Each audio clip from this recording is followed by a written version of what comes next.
Gather round, we got no gods to please. Saturday night, no sermons, just ease. Discussions flow like midnight breeze. No prophets here, just minds to tease. We talk big bangs and evolution. Question faith with our solution. Stars align in our confusion. Breaking free from old illusion. Join the fun, no need for trust. Dust to dust, we're stardust. No heaven high or hell to fear. Saturday night, we hold it dear.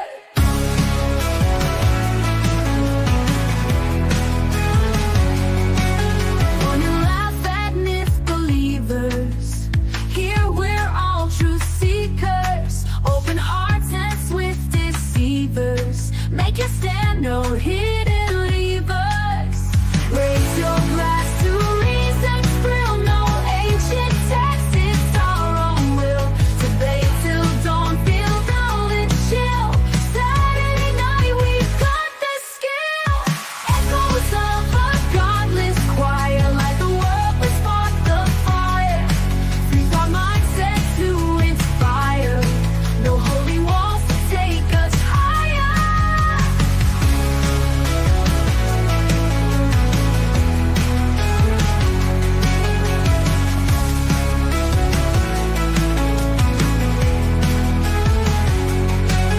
Join the fun, no need for trust. Dust to dust, we're stardust. No heaven high or hell to fear. Saturday night, we hold it dear. Join the fun, no need for trust. Dust to dust, we're stardust. No heaven high or hell to fear. Saturday night, we hold it dear. Join the fun, no need for trust. Dust to dust, we're stardust. No heaven high or hell to fear. Saturday night, we hold it dear.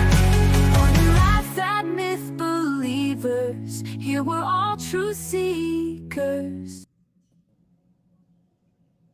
Greetings, welcome to the Captive Desk with another episode of Saturday Night at the Atheists. I believe this is our 11th week we've been going now, so that's really cool, having a lot of fun. And welcome, Joe. How you doing, Joe? Good. How's it going, man? Doing all right? I like the background. Trying to lift my spirits. It's a little wintry out here today, so. Yeah, no doubt. It's cold. Yeah, we went out and we were doing a few things, wrapping up a few things, and he said, "You want to do this real quick?" And I'm like, "No, I'm done. I couldn't. My fingers were cold right through my gloves." So we got the Christmas stuff down out of the garage attic real quick, and called it good.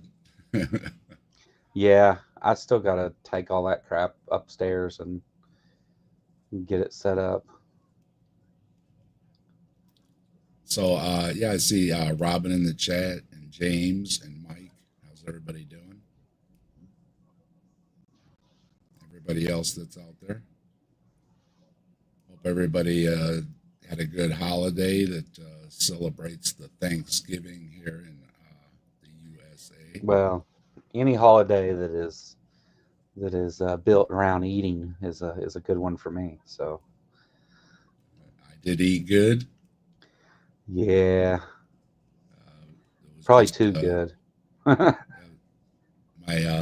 sons and us and the one girlfriend, my older boy's girlfriend, came along and we ate good and hung out and watched some football.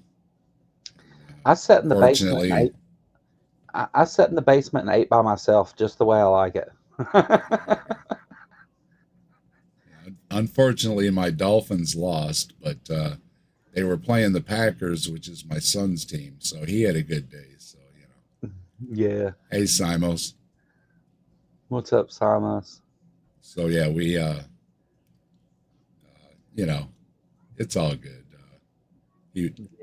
He was giving me the business because the first half we just looked terrible, looked like preseason. We were just flags everywhere, and just nothing seemed to be going. And then by the second half, it was a little too late. We did better in the second half, but so Yeah. it was a little. But you know, somebody wins, somebody loses. That's how it goes, right? You got to be a good Usually. sport about it, right? Yeah. There's Brainless. How you Sorry, doing, I'm late. Brainless? No Howdy. worries. We were all running a little behind. I was just saying we were outside doing some stuff and hurried up, came in, had something to eat and everything real quick. So no Okay. worries. No worries.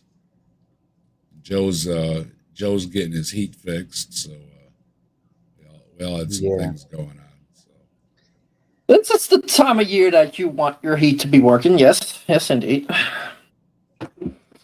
Yeah, the Knock high on here wood. today is like 30. knock on wood. My son and I rebuilt our furnace. Bought all new. The heat exchanger is lifetime, so I put a new blower motor on it, a new vent blower on it, new sensors, you know, all that kind of stuff. We replaced almost all the guts except for the main heat Yeah. exchanger. So Over here, that will be a problem because over here you're not allowed to work on any gas powered heating by yourself. So yay! That has to be a certified business.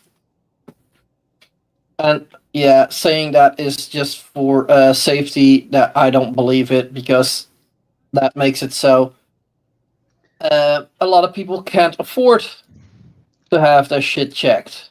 Well, I think So- technically that's the law here too. well, So, it all depends. yeah. Almost everything technically is supposed to be inspected, even if you're allowed to do it yourself. Yeah. Yeah. In this day Well, yeah, and but age, then, yeah.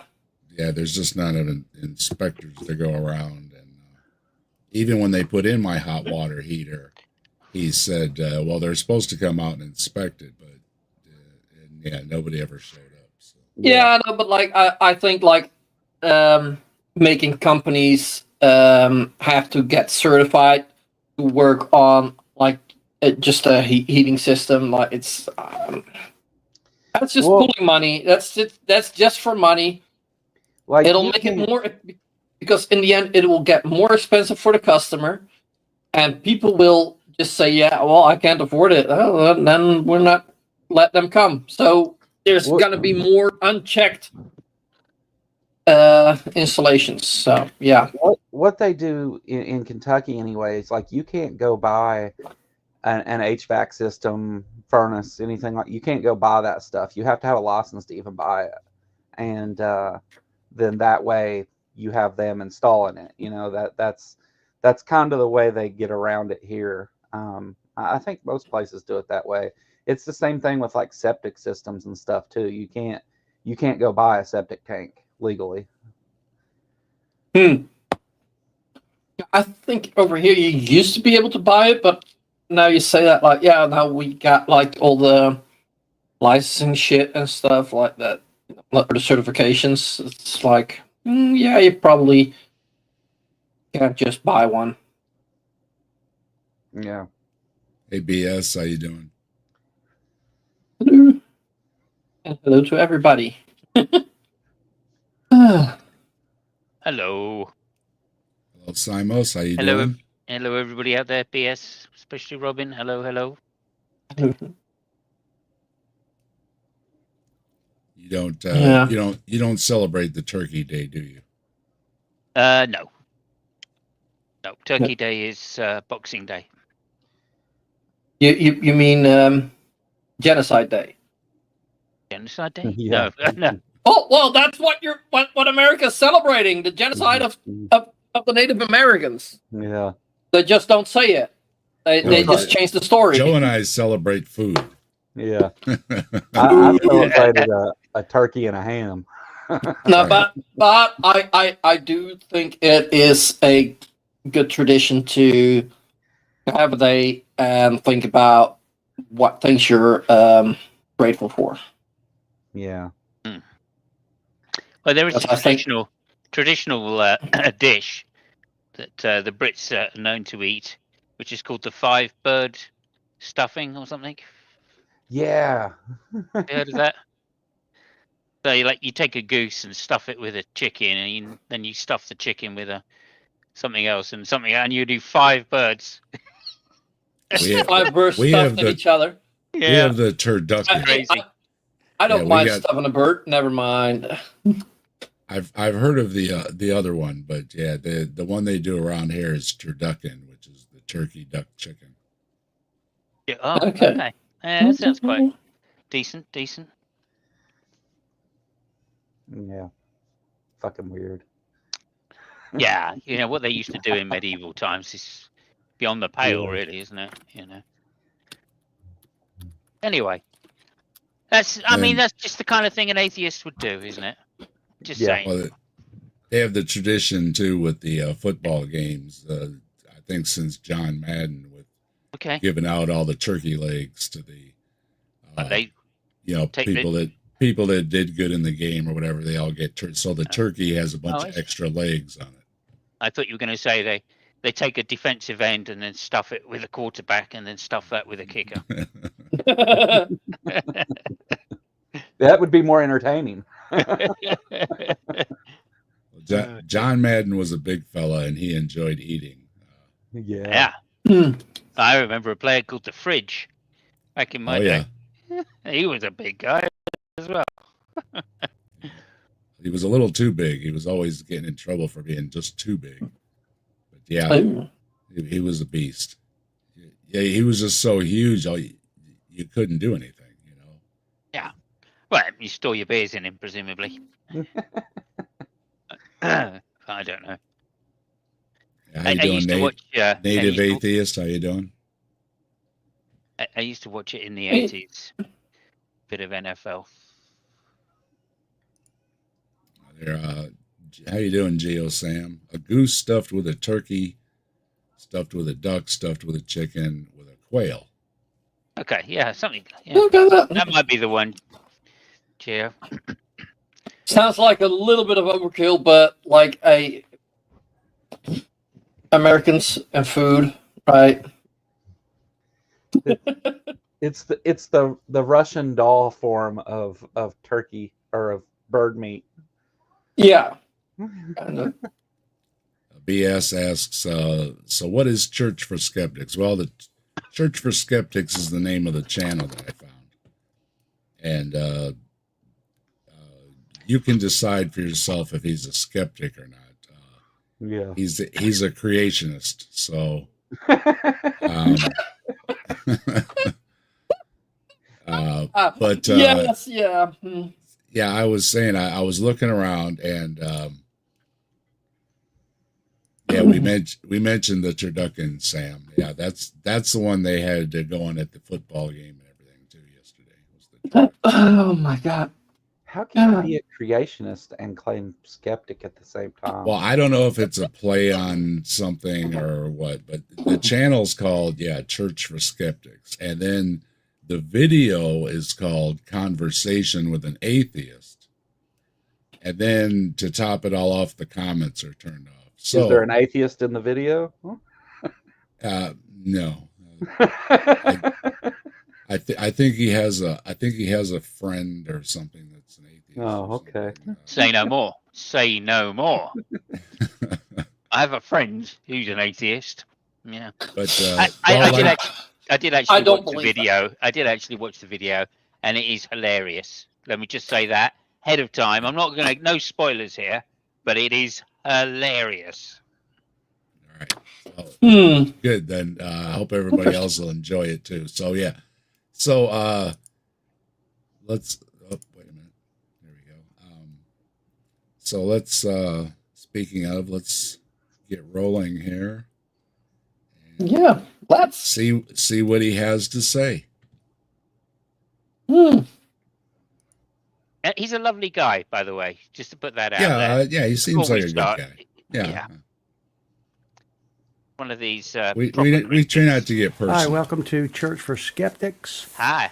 had a conversation recently with an atheist, and it was a pleasant conversation. I appreciate. Okay, well, Wow. yeah, see, there you go. He had a conversation with an atheist, but I noticed the comments section is not turned on, so I'm not sure where he had this conversation. No, Oh, no. but still, like, for one to be able to say that it was a pleasant conversation must mean that he's kind of genuine. Like, because like most were like, oh, they were talking about this and that, and like they just make up a conversation in their head. Don't get ahead of yourself. Yeah. You should have heard what they wanted to do to a turkey. But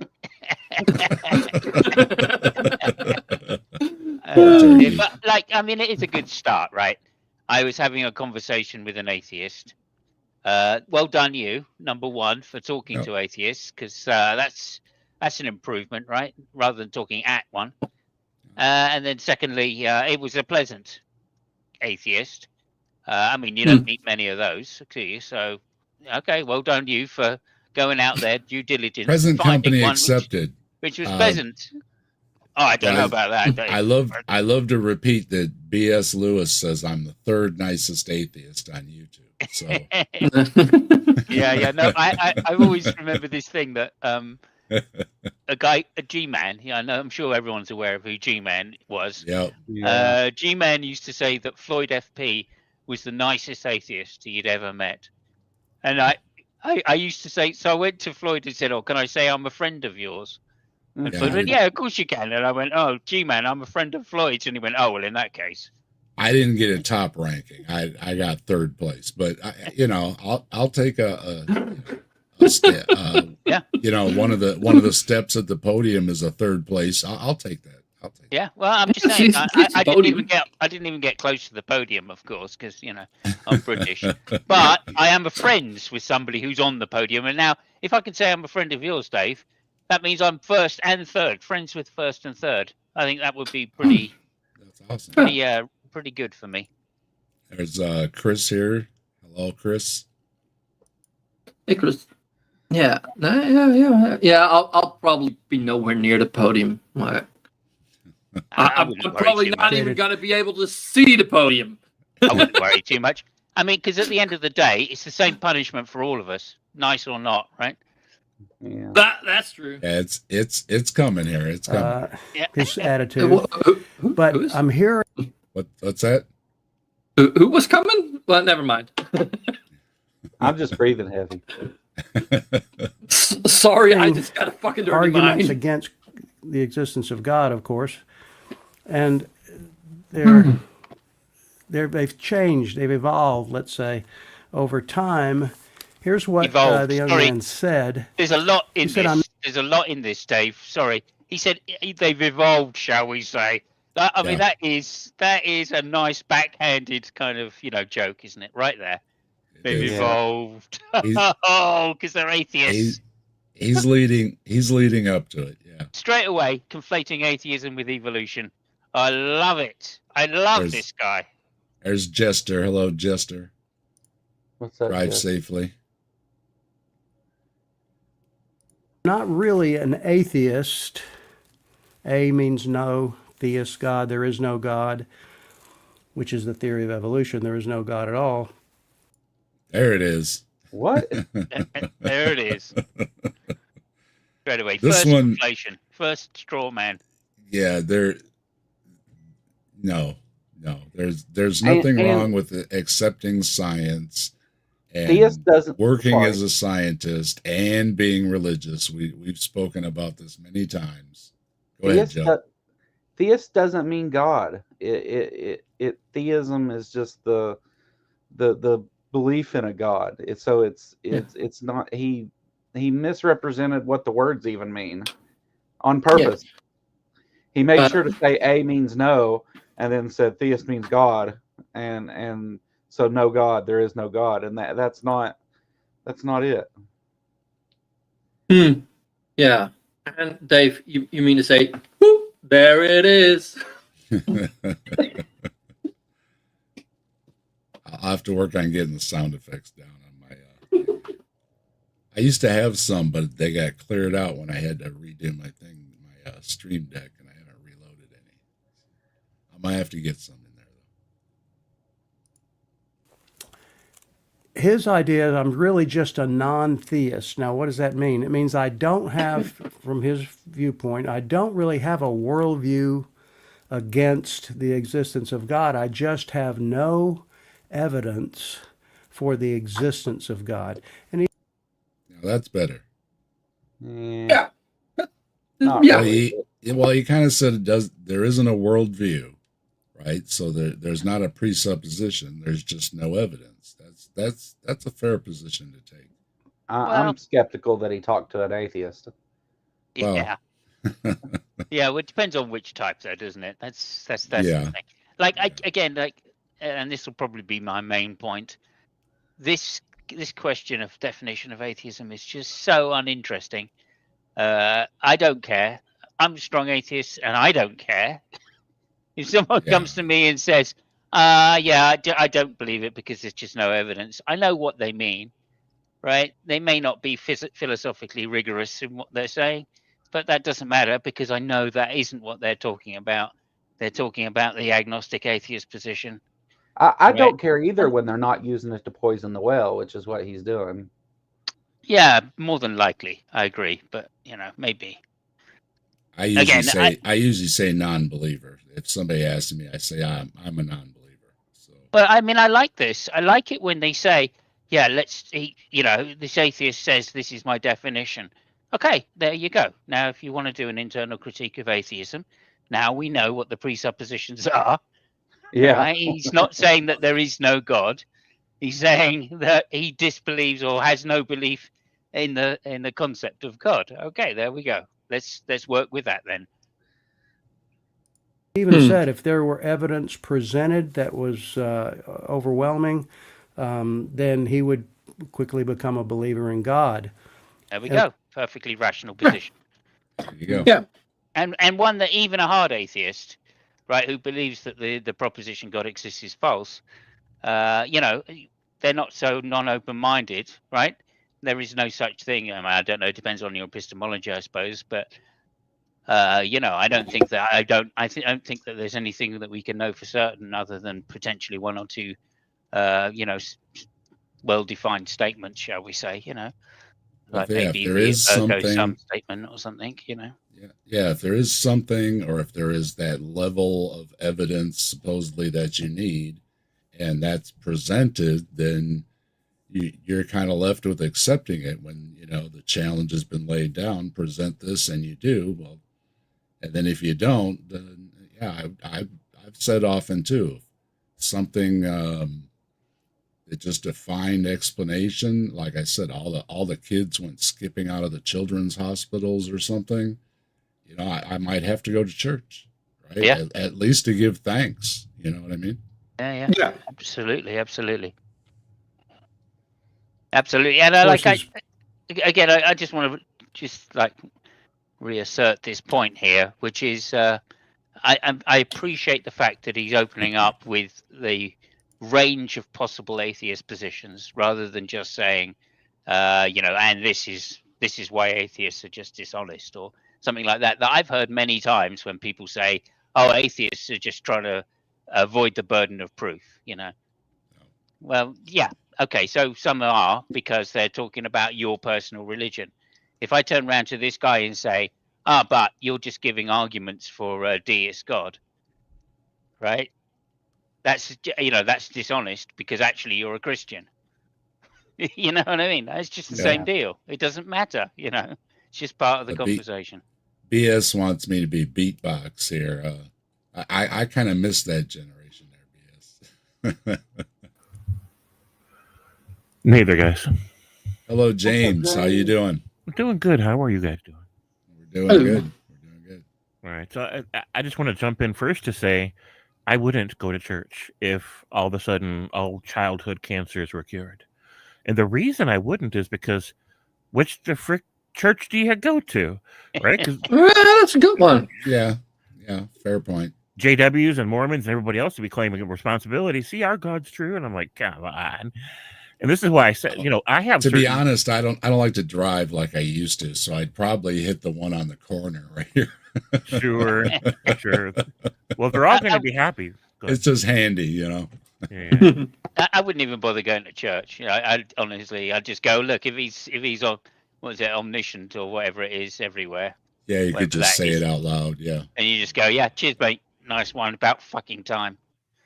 Yeah, Jesus actually said you don't have to go to church to worship God. You can do it from your own home. Just don't do it on the toilet, because if he happens to be in the water at the time, he's not going to be able to hear you clearly. Yeah. All right, here we go. The big point here is, on his view, there is no worldview, but there is also no evidence for the existence of God. And I'm thinking, there's no evidence for the existence of God. Yeah, I think well, see, here we go, Simos. He seemed to understand that there wasn't any evidence for God. That's what he said. But now he seems confused that there wasn't any evidence for God. And it's like, Yeah, he's about to take everything that he says at the beginning back. Yeah, I appreciate that. And of course, this comes from other atheists now. Lawrence Klaus would. Krauss. Yeah, Lawrence Krauss. I prefer Lawrence Klaus, actually. I think that's funnier.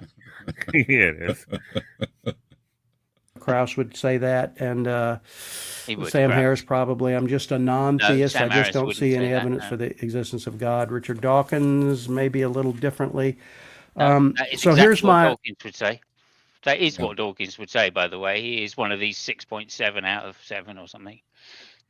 6.9 out of 7 atheists. A hard atheist. Well, he's not a hard atheist. Yeah. But it's, again, though, like you said, it doesn't really matter where you are in that spectrum, right? You're a non-believer. Yeah, either way. Yeah. Well, like the main issue, as far as I'm concerned, and James, definitely comment on this if you feel that I'm wrong. The main issue for me is just it comes down to the definition of God. That's it.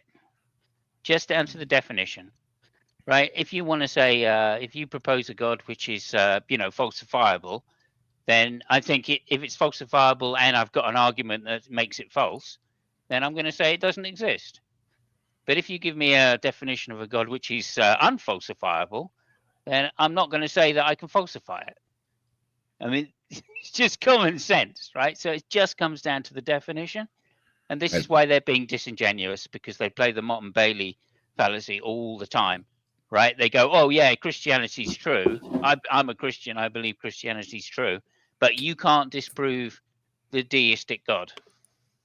Hello, Well, Spooky. How you Right. fair doing? enough. Yeah. Hey, Fair there, enough. Spooky. Facebooky. Yeah. I don't know. I think my point of view is mainly that I'm anti organized religion. Like I see that there's more evil in it than good, and I'm not necessarily against religious people. Like some religious people are awesome. Like my parents, But yeah, no, That's what I say.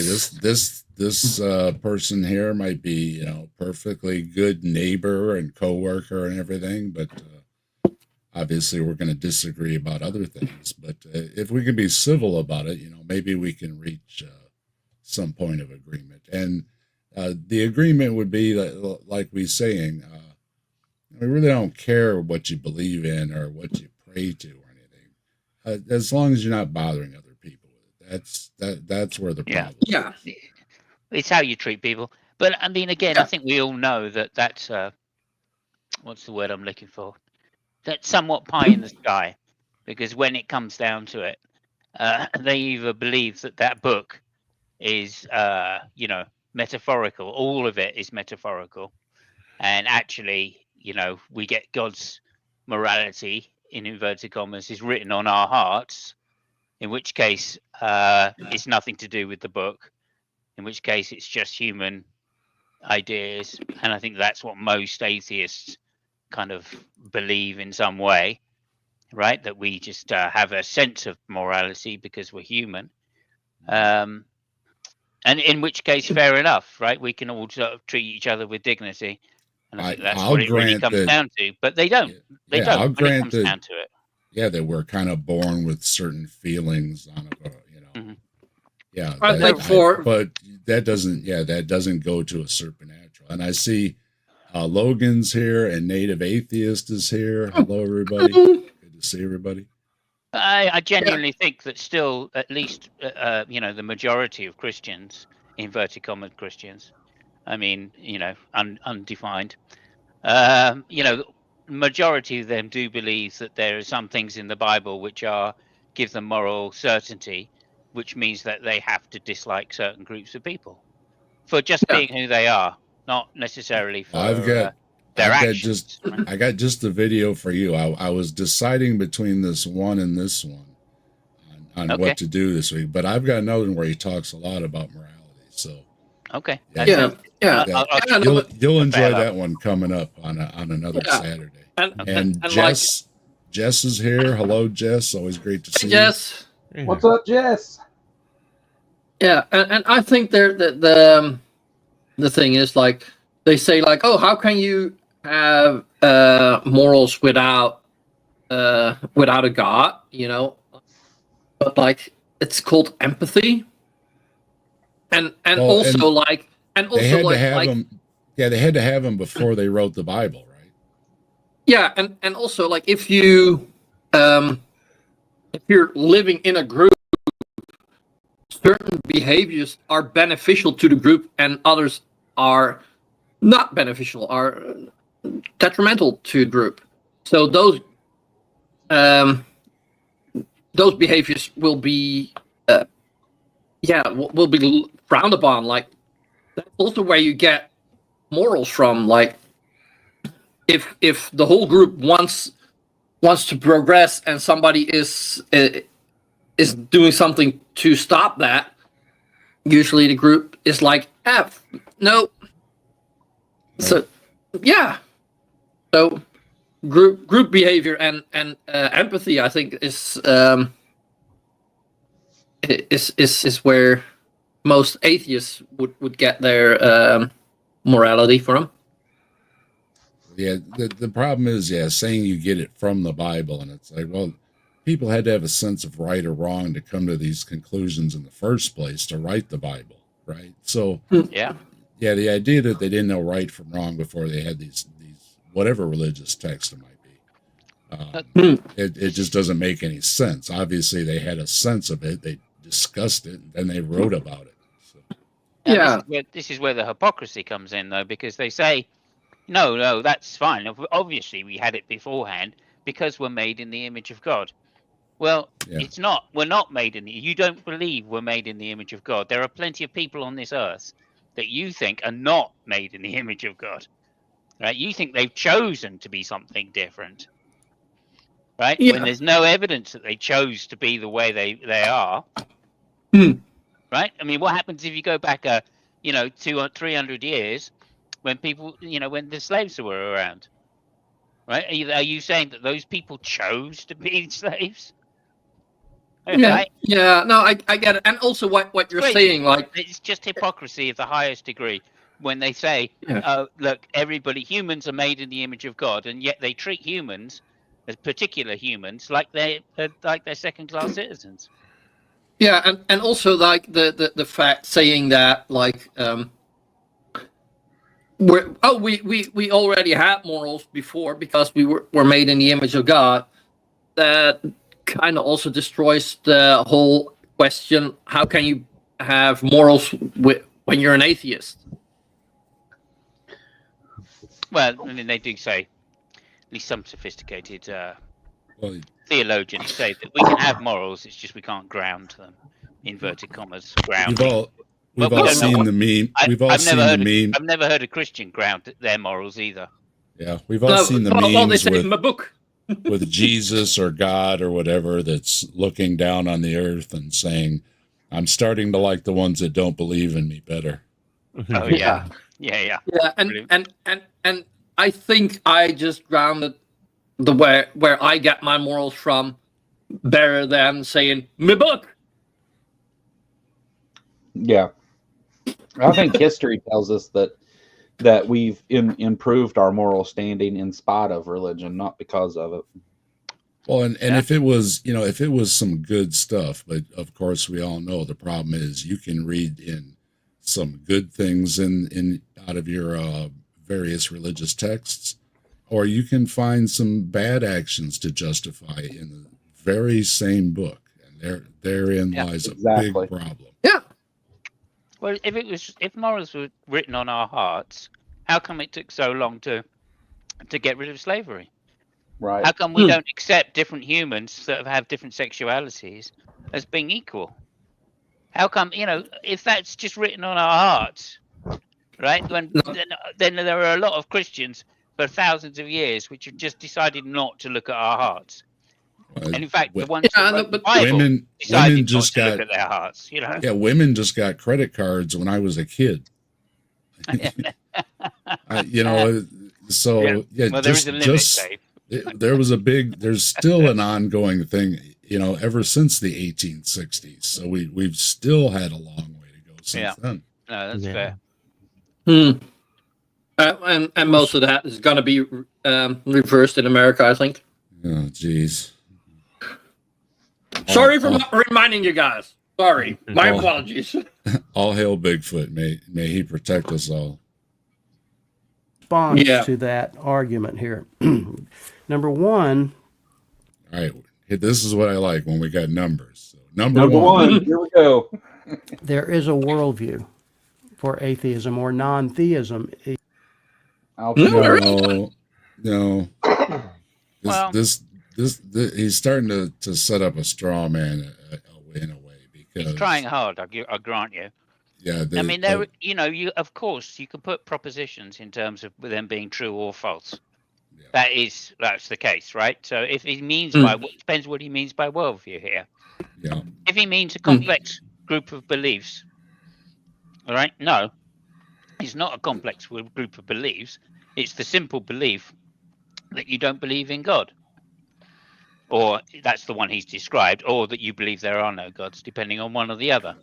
That's hardly a worldview, because worldview implies an epistemology.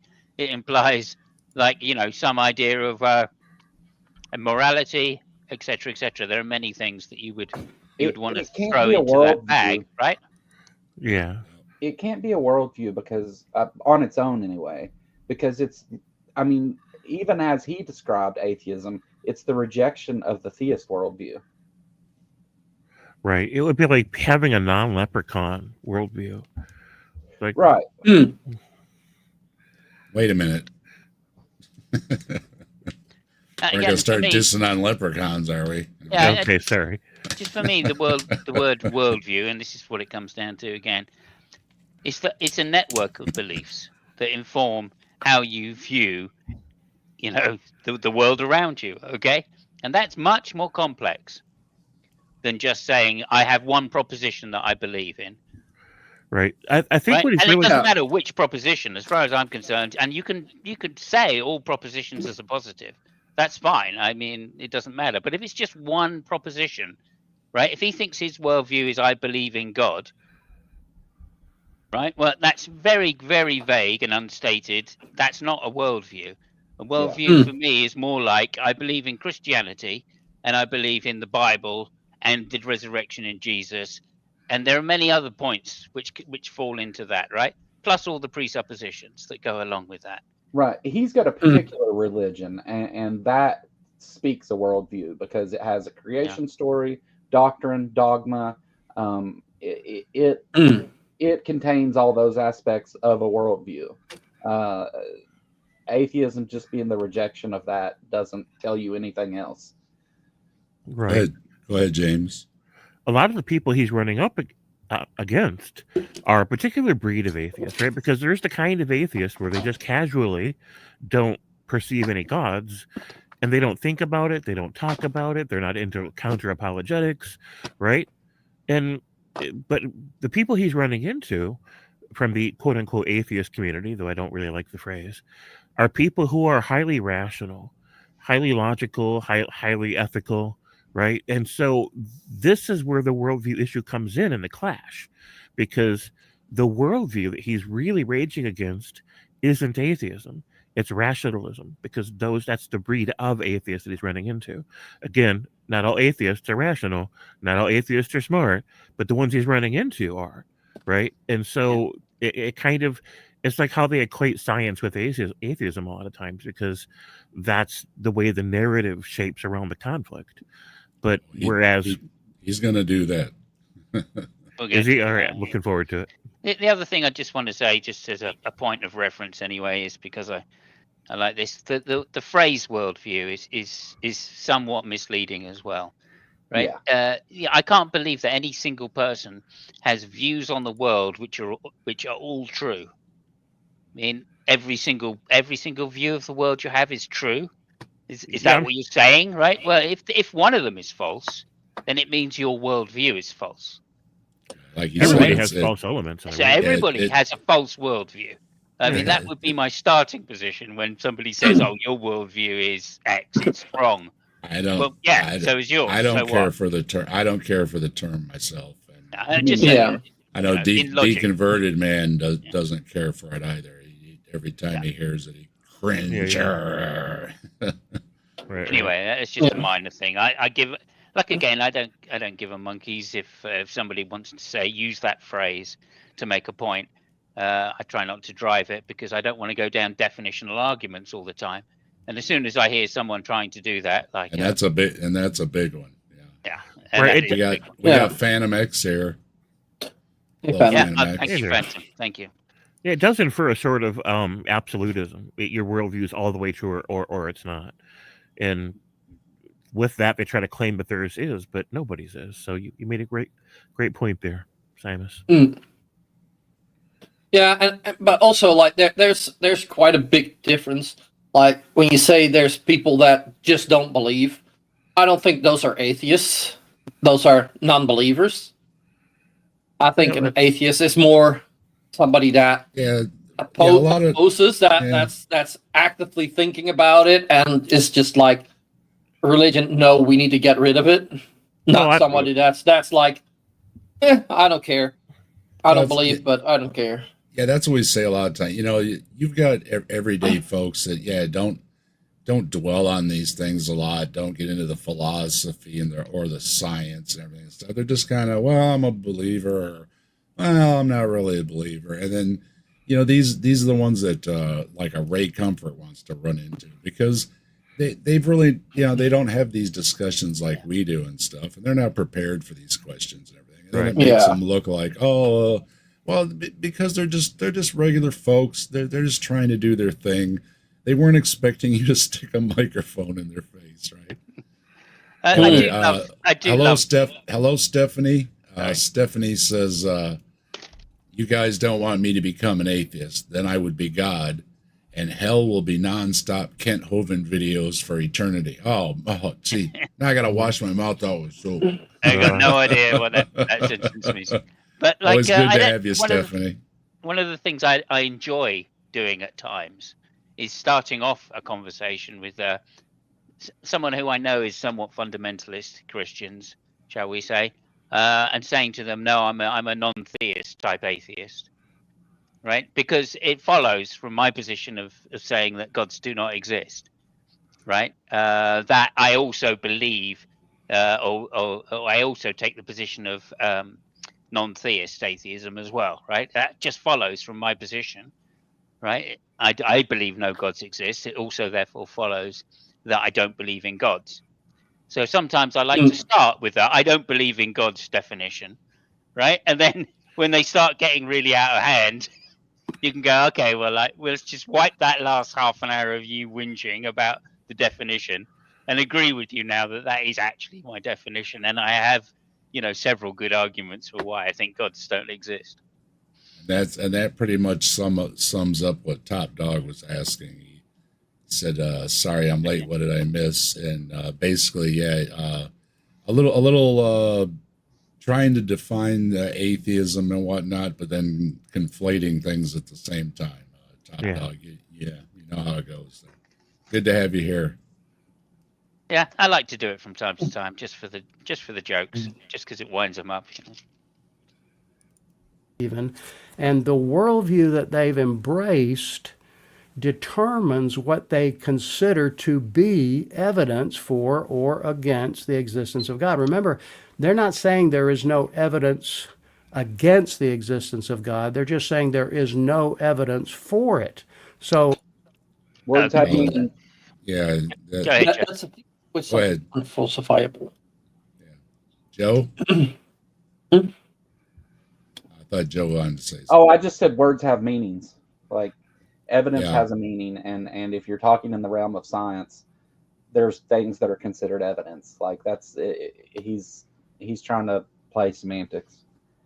Yeah, a big style, and I hate the way he's phrasing it, because I would never say there's no evidence for God. Of course, there's evidence for God, right? Just Of course bad there is. evidence.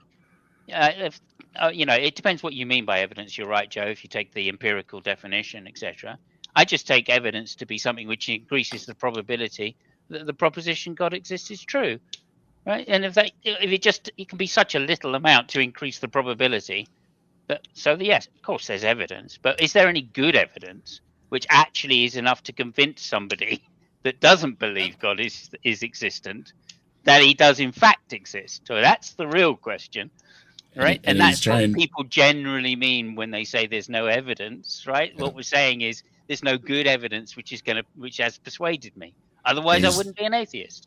And he's trying to use the disprove the God argument. Well, Like what you said earlier, Simos. Yeah, and he's just literally trying to. I've seen this trap, or what some apologists think is a trap, right? Of saying, oh well, if you think there's no evidence, then you're philosophically you must be wrong. Well, yeah, okay, I would grant that, and of course there's evidence, right? I mean, the Kalam is a type of evidence. It's a terrible argument, but who's to say evidence is always good? You can have bad evidence as well, right? You could say, it's always the Hitchens argument. The majority of the world believe in some kind of God. That's some kind of evidence. And it's always the Hitchens argument too. None of these get them to their God, right? Yeah, exactly.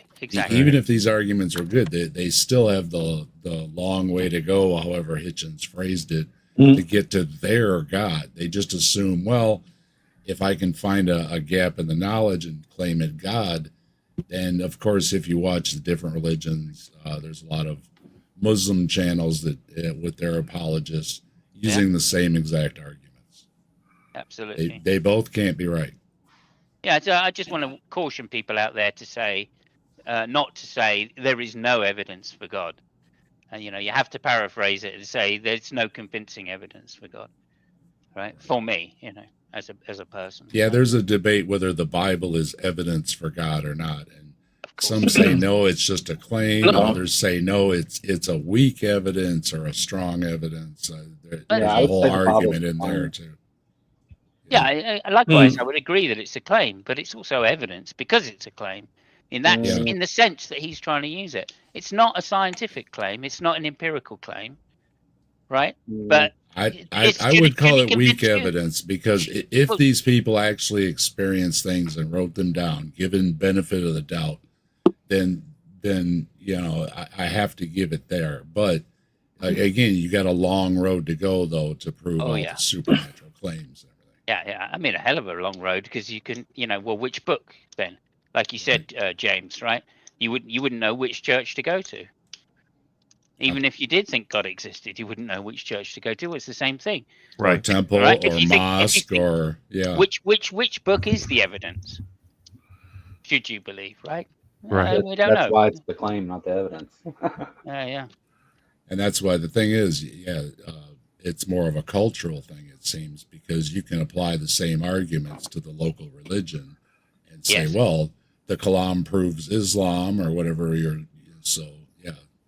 that's a weakness in the argument again. Does Lucky Charms prove leprechauns? Is it evidence of leprechauns? Yes. weak evidence. According to my Saturday mornings as a kid, it did. It literally comes down to what you wish to think the word evidence means. If you have a scientific or an empiricism kind of view of what evidence is, that it has to be evidence is only something that's received through the senses, right? Then of course, wrong. Okay, go ahead. I mean, we use tools to collect evidence. Also, the senses don't. yeah, we interpret. You know. Yeah, the tools come through the senses, though, don't they? So, right? The tools. Well, I come think it's through the misleading senses. to say Like, it has to be collected you through use a the senses. telescope. That's a tool. Yeah. Yeah, the light. You still goes through technology the eye. could be seen as another sense. Yeah. Well, no, I mean you have to use your senses to use technology. Oh, but absolutely. you don't use your senses to collect the evidence.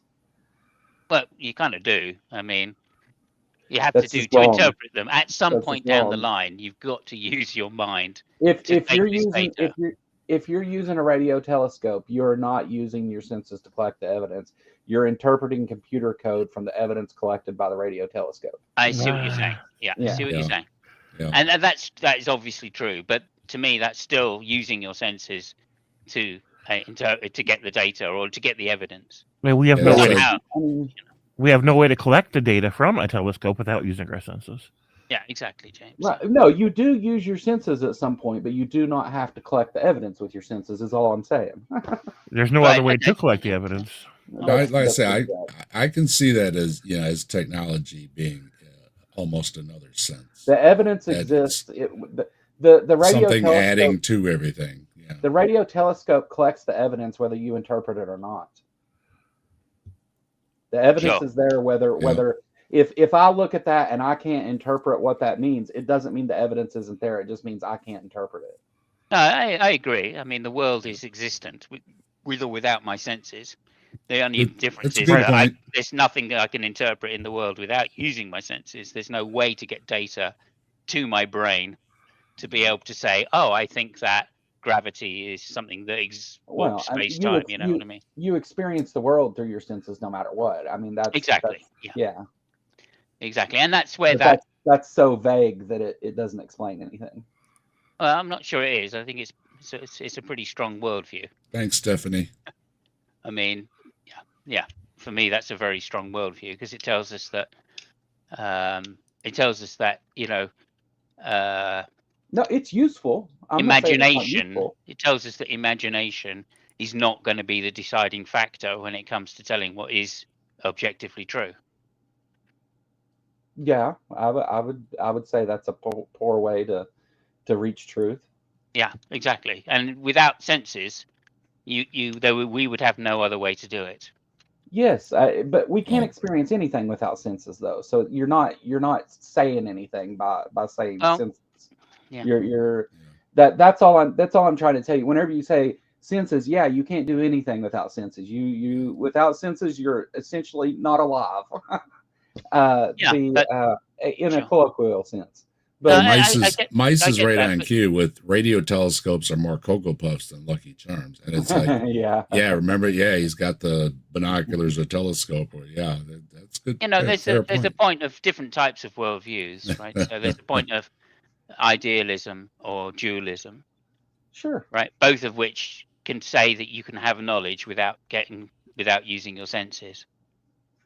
Just consciousness is enough within itself to have knowledge. Things like intuition and stuff like that are your sixth sense and everything. So that's one of the strongest things about this empirical worldview, as far as I'm concerned. If it could be demonstrated, you can actually add on a sense. In order to think that something is objective, then we have to take data through our senses. Then we have no reason to believe things unless they come through our senses. In fact. All right, well let's see what he's got next here. On that basis, then you're a non-theist. I want to say, number one, there is a worldview, and the worldview is material. Oh, wait a minute, are we doing another number one? Oh yeah, okay. Number one. They have the presupposition that everything that exists is material. That's materialism.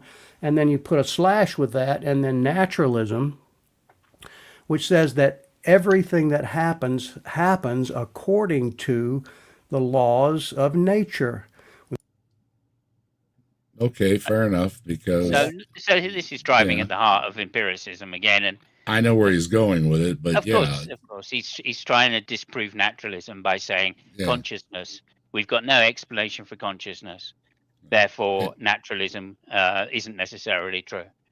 and I would I will disagree with that, grant of you there's course. a lot of things that we do not know, that we do not understand.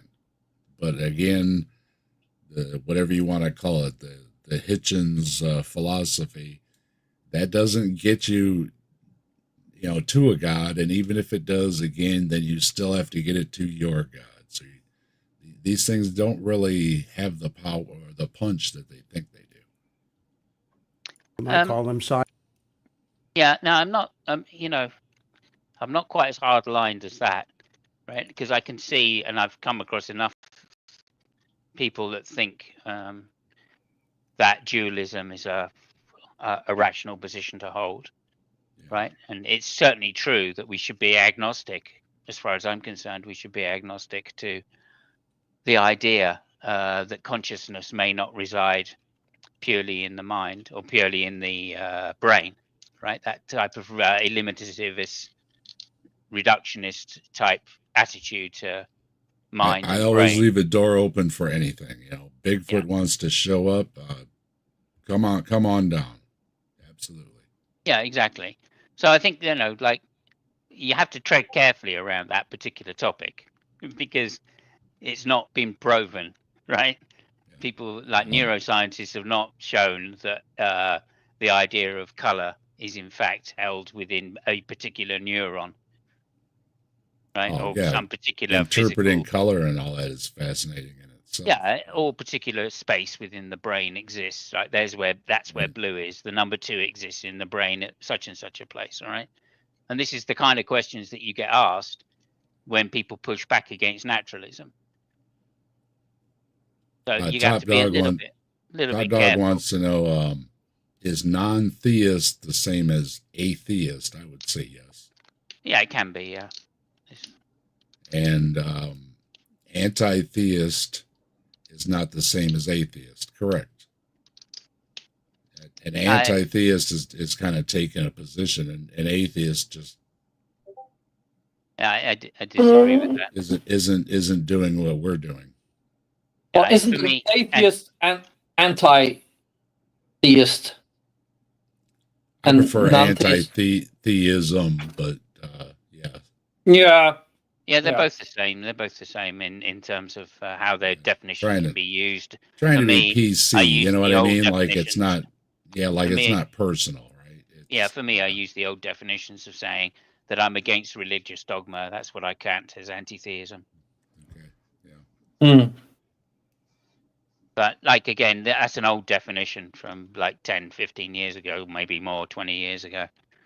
And Okay. I think, like with most of these things, these definitions kind of get imposed upon us by, by theists, right? So the presuppositionalists, they want agnosticism to be the position of non-theism, right? But in fact, non-theism is just anybody who doesn't have a belief in God. He does have great lift on that hair, doesn't he, folks? There you go. I would agree. And BS says you can be a theist, anti-theist. Yep. Yeah. You just hate God. Very true. Though hating God is more about dogma, I think. Scientific laws. So if that's the case, the only thing that happens is by nature. And of course, then you have to explain everything by nature. You even have to explain nature itself by nature, which I think is a big problem. You can't explain anything by itself except something that is eternal or someone that is eternal. There you go. Oh, special pleading. And Straight away. that whole, you can't use nature to explain nature. And it's like, that's kind of conflating terms a bit there. Well, no, I mean, because we're just going to turn around and say, well, can you use theism to explain theism? Right. Can you use right, God to explain God? Yeah. And they go, yeah, of course you can, because God's eternal. So, okay, I'm just going to say nature's eternal. Then there you go. we're done. Or Bigfoot, Or Bigfoot, or any other thing you want, I suppose. or the teapot, or down the list. I don't see any problem with saying that there are explanations ad infinitum. I don't like it, the fact that you have to kind of rely on an infinite regress, but at the same time, there's no contradiction in them, so why not? Self-existent in that case. The second and bigger point, I think, is number 2. Okay. I think we're there. Finally. Number 2. that there's no evidence for the existence of God. Well, if you presuppose that nothing exists except matter, maybe you could say there is no evidence for God. Well, that doesn't follow either. Why can't God be made of matter? You don't even have any good reason. Never mind matter. You don't have a reason even, other than a book says a thing. But yeah, there's no reason God can be material, right? Yep. Be sitting outside of our universe on its big throne. It's also material. It just has some kind of properties that it doesn't age or whatever, right? Yeah, I mean, they think the sun was material at one point, don't they? Yeah. I want to say there is a metaphysical reality that we can't escape. Number one being the ability to reason and have logic itself. Right. His argument is that because of logic, there has to be a God. Who's presupposing Which now? again doesn't doesn't follow. Where's the in between in that, right? And again, like this is what I would call baby apologetics, right? Yeah. Because like we've all been in contact with presuppositionalists that have gone, oh, it's not that you can't use logic, it's that you can't account for logic, right? It's that same old argument, right? Well, what does it mean to account for logic anyway? Like, could you just tell me that? Because I'm not even sure that God accounts for anything. You can't tell me how God accounts for it. It's just a straight assertion that God does account for it. To quote one of my favorites, Peter Atkins, belief in God is intellectual laziness. It's throwing in the towel and saying, I don't want to, I don't want to do any more research or anything. Exactly. And we've heard it from a lot of our favorites that run around out there making videos. They use the same arguments. Well, if scientists haven't created life in the lab or whatever, they should just give up and go home. And I always fire back. It's like, hey, a lot of us have loved ones, or we have issues ourselves that don't want the scientists to go home and stop working on cures, right? Oh, no, we don't mean that. And yes, you do. It's the same thing.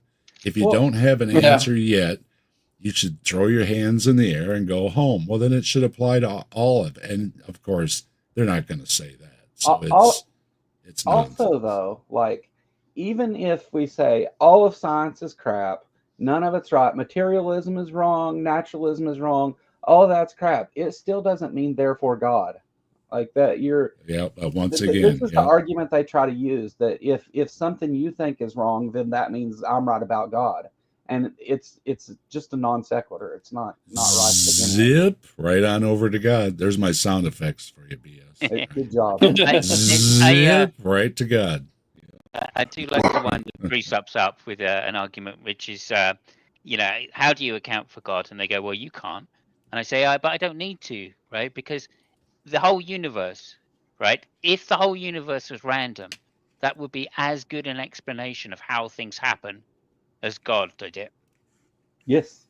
Right? And then they go, oh, it would be what better, do you actually. Oh my God, no, hang on. No. God's a much better explanation because God can do it. What, are you saying it's not possible for this to be done then? Right? Yeah. Okay, so now you're going to a deductive argument. Now I've got you trapped in saying, well, what is the deductive argument that God did do it, please? Right. And they can't. There's no deductive argument. The best they can do, if they're trying to be honest, is to say, is to say no. That I can give an abductive argument. There's lots of things which lead to the conclusion that God might be the best or is the possible explanation, Right. but that's not good enough, right? No, apologetics has shifted into this place where all they want to do is poke holes in science. They don't want to even actually talk about any reason that someone should believe that a God exists, much less the particular one that they're promoting. Yeah. Well, it it's gets just a not there. reaction. Yeah, the people in the audience giggle and stuff when they say something, about, oh, they think you came from, Yeah. a, Well, like, a how many pine times- tree or whatever, right? And everybody goes, ha ha ha ha. How many times have we heard them say, well, atheists think that everything is just random. Evolution is just, Everything it's just came random. from nothing. Yeah, well, it's just random. Yeah. Right? It's a random process. By- How could that by possibly chance. think? If that's the case, then why don't bicycles just suddenly appear, or why don't we find a tornado goes through a junkyard and a 747 appears? I've Oh, been please don't. citing Brian You know what I Cox, mean? who says on the quantum level there is no reason a pile of sand cannot become a sandcastle. That's true. It's If possible. you give it a billion iterations, eventually you'll get something out of it. Yep. You It's not absolutely ridiculous, although the way they frame it is, obviously. monkeys at typewriters. But the point being, as I said, it's that Right. that is as good an explanation as God did it. Right. Right? They're equal. Right? They have equal. They're not. Yeah. I'm just saying. Yeah, it's an equal explanation. All hail It's Bigfoot. Just randomly happens. Is Or as the, good an explanation as God done it. And Well, if that's not the really, case, because you actually have things you're working with there. You have physical items to work with that are doing random things. In the case of a God, you don't even have that. You just have a claim. maybe. I get what you're saying though. I'd I'm have to not think a little bit necessarily more about disagreeing that, with but- you. I'm just No. I appreciate it. That's for sure. Bit of pushback is always useful. Anyway, let's go ahead. And this guy is not even on the level we're talking about. So yeah. He just got started. He's only on number 2. Are we going to number 2 again? So let me give you Maybe. a couple problems here, and hopefully they'll help you and maybe be able to share some conversations elsewhere. And I'm reading some notes here, so I'd like to know where elsewhere is, because you do not have your comments section turned on. yeah, exactly. I I'm gonna noticed try that to get as it well. right. The idea to say that nothing exists except matter means, of course, that the brain and the mind are exactly the same thing. Yes, as far as Because we they know. are. Does As purple far as we exist? know. We'll leave it open. As far as we know, the mind and the brain are one and the same. If you can provide a test that shows there's something else there, that's kind of your That would be- burden, right? This Yeah, is that would be quite useful. literally the definition of straw man. That would be useful. I'm a little bit unsatisfied with saying that, though, because as I would see it, the difference between the mind and the brain is the difference between the clouds in the sky and all the elements that consist of this, that are Right. generating the storm, versus the Yep. electrical activity and the noise that it makes. Right? It's like, All right, the mind is Yeah. a product of the brain. Yeah, that was exactly what I was gonna say as well. The mind, the mind is a product of the brain. Or one might say a process of the brain. Sure. Or process, yeah. but we're being all nuanced and detailed, and this guy's not, right? We're it's just he's not on that level, so we're wasting some of our effort here. We're hanging out and having a good time. It's Yeah, we not are. it's not wasted. It's not. That's fair. That's fair. We're not going after the William Lane Craigs here. These are the everyday folks I'm looking for. So, If only William Lane Craig were that sophisticated. well, yeah, if they don't have the best wording and all that, that's good, because that's kind of what I'm looking for. Because, how many Neither do times we. can you review William Lane Craig, right? I mean, Right. so. Yeah. that everything that happens, including our thoughts, our processes, our ability to reason, our logic itself, is just material. It just has weight. If it's matter, it has weight and it takes up space. I want to say that despite the fact that my neurons, maybe not so well right now, my neurons are firing for sure. It's With his, I just couldn't help it. I mean, he's just asking for us to make a joke about his neurons not firing very well. Yeah, he's asking for it. Well, I have a question. and they They're- make they're- They're firing, but there's no. They're not hitting anything. The lights are on, but nobody's on. Does Yeah, he something think like that. atheists don't believe in those things, logic and numbers and the color purple and love and all those things that are not materialistic? Well, I mean, again, you can, like, if you think that the mind is a process of the brain, and everything he's saying here is false, you genuinely think that it is neurons firing in a pattern, right, be it, that gives you the idea of color and thoughts and logic and all of these, abstract things. Okay, so like that's just, that means that it does have weight, right? When you think about something, there is an increase in neural activity. That's energy, right? That has an equivocation with mass. Okay, it's going to weigh more when you're thinking hard to when you're not thinking hard. It's going to be very slight because, of course, the brain is It's operating all demonstrable the time, right? Yeah, it's demonstrable. We can put electrodes on someone's head, or you can put them inside of a machine and run various types of scans, and you can actually see this going on. You ask somebody a question or think about purple, for instance, and you can see, oh, look at this is what's going on. This now, does that mean we understand it all? No, but there is some evidence leading to it is a material thing going on. They're thinking about purple. Absolutely. We have an electrode. It's saying there's something going on in this part of the brain when they're thinking of purple. And he's already agreed that his neurons are firing when he's thinking. Yeah. So he's literally contradicting himself here. It's often, again, what I say about they're adding something that it doesn't do anything, right? They're adding the mind to the brain like it's something to explain something that doesn't need to be, just like adding God to it. It doesn't seem to do any more, have any more explanatory power. It's just something they just want to tack on to the end of it. Oh, look, they discovered DNA. Well, that's God, right? Go ahead, James. Yeah, but that's how God does it. Yeah, exactly. Yeah. I want to know his explanation for how the mind, being an immaterial thing in his view, manages to stay attached to the brain while we walk around. Yeah. Like if it's not if it's a completely separate non-physical thing, shouldn't I have left it somewhere when I was born and not had it since? Well, that's why your hat doesn't always fit on certain days. Your mind's getting in the way. That's what happened to him. That's why you have.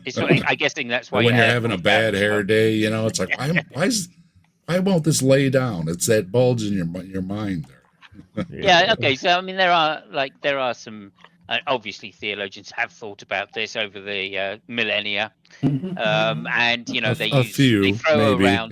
they throw around words like soul, okay, and what that means, I have no bloody idea. The best explanation I ever heard, really, of it was that it's an antenna that picks up God, which of course is just begging the question again. That is how apologetics goes. Very often. They will answer something that they don't know how to answer, some counter objection, by just begging the question. And if this guy is true to form, he will do exactly the same, and he will say, no, it's just the consciousness is the spirit or the something of life that is put into you by God. And that's it. The default is the Holy Spirit. Yeah, I like to say the soul is akin to karma. Because often I say, something like, oh, I love music. It soothes my soul, right? And of course, people always say, don't you not believe in that stuff, right? And well, again, it's how you use the term. If you use soul, that's like a karma, that it's just who you are, right? So when certain music hits you a certain way or relaxes you or something, it's just because it does it for you. It might not do it for somebody else. Yeah. Yeah. Now, is it, some kind of metaphysical or supernatural or whatever you want to call it? No, but I do think that we all have our own individuality. And if you want to call that your karma or your soul or whatever, fair enough.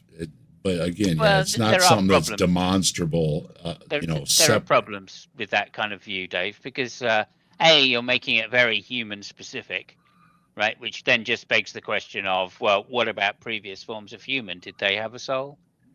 Right? If they didn't, right, then I'm if down. evolution is true, where did God put the soul into the humans? I'm all the way down to the night crawlers, right? I'm like, what is going through that night crawler's system when it comes up out of the ground after a rain and it's just laying on top of the grass?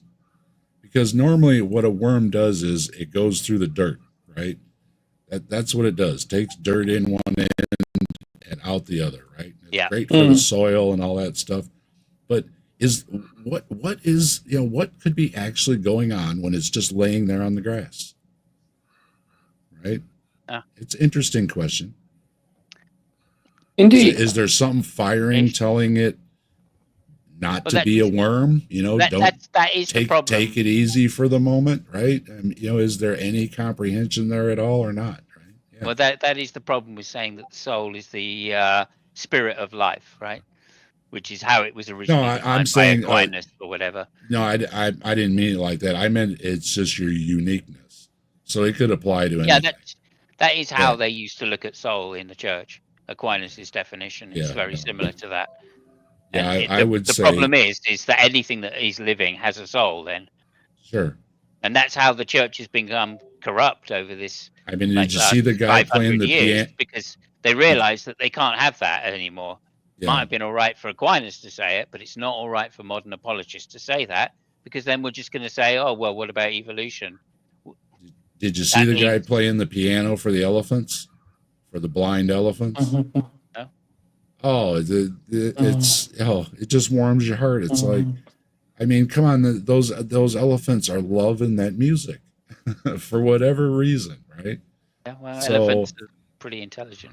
Yeah, I would definitely say, it would be the same as them having a soul, even though it wouldn't be anything to do with a religious thing. But they're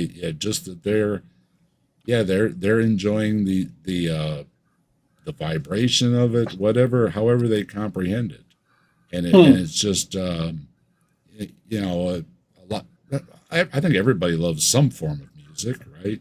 And so it's relatable that there's something you can enjoy across species, and other species too have shown they like music, or some of them you can even maybe even play a little bit, right? It's fascinating.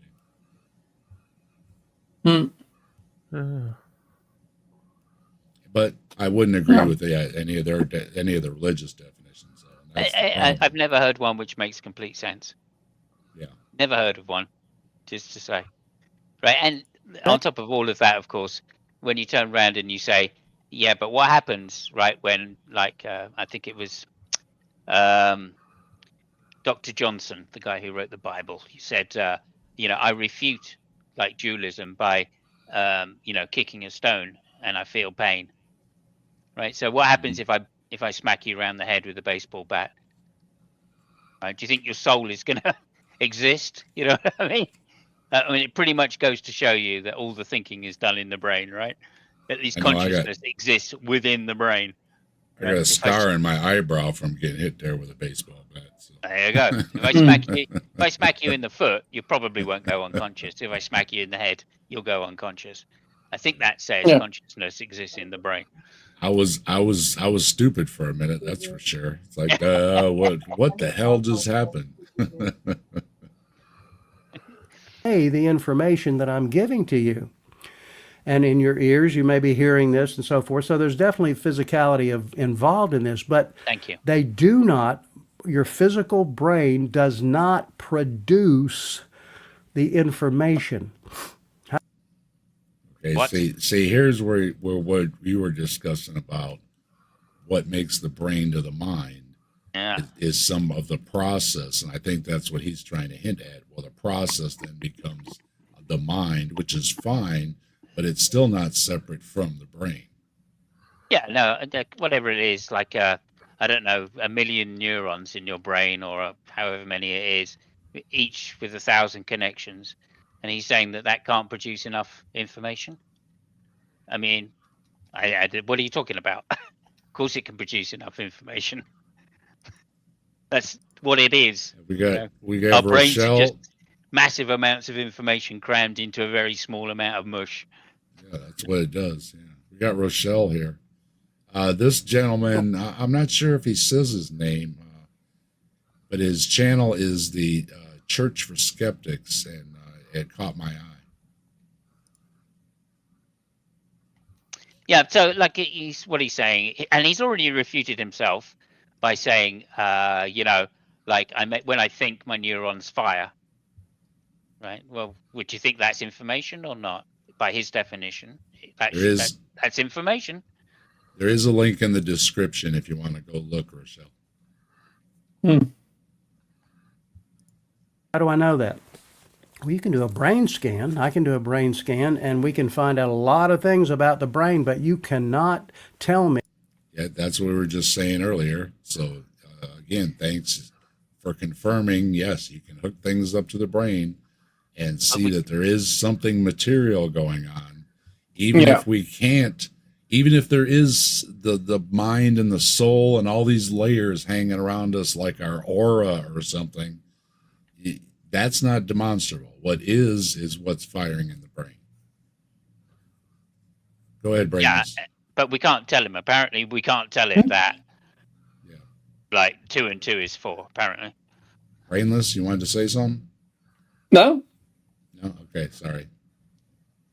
Just checking. Anybody else? I'm good. All right. Here we go. What you're thinking unless you reveal it to me in some manner, and you can do it physically, of course. But the information itself is not physical. Your thoughts do not take up space. The information does not carry physical weight. And so I think there is a metaphysical reality here, of course, that can point outside of nature, outside of the materialistic worldview that they're embracing. But you didn't say how. Well, no, he said that you can't tell him that that we can see what's going on in his head without him telling us. So he thinks that the only way we can know is if he tells us, which is a physical system, right? He's acknowledged that it's a physical system in his head, right? It has space, in other words. So again, he's not listening to his own words very closely. Right, it's back and forth, right? Yeah, Rochelle, we said earlier. A brain can only hold a certain amount of data, just like a hard disk. So technically, it does memories and stuff do contain that they use up space in a way. Rochelle, yeah, that was one of the things I said, that I was looking around and the channel's called Church for Skeptics, which caught my eye. And then the video was called Conversation with an Atheist, which kind of fits right in with what I like to do on Saturdays. And yeah, and then I couldn't even leave a comment, or, often Mike likes to leave a comment, that, hey, if you want to stop by, we're taking a look at your video, right? But no, comments are turned off. So that's like the triple header of getting your video reviewed right there. And we should say again, of course, he seems like a nice enough gentleman. Sure, yeah. There's no issue here. We are literally criticizing the ideas here. Oh, absolutely. And yeah, I should say, like we've repeated about every Saturday, you're welcome to come by and have a discussion with us if you'd like to. Anybody that we review on here, if you want to have a civil discussion, of course, you're welcome to refute any of the points we made, or better explain yourself or anything, sure, it's welcome. It's all good. Yeah. That's part of what YouTube is about, right? And Indeed. if not, like we say, Yeah. you can make a response video back.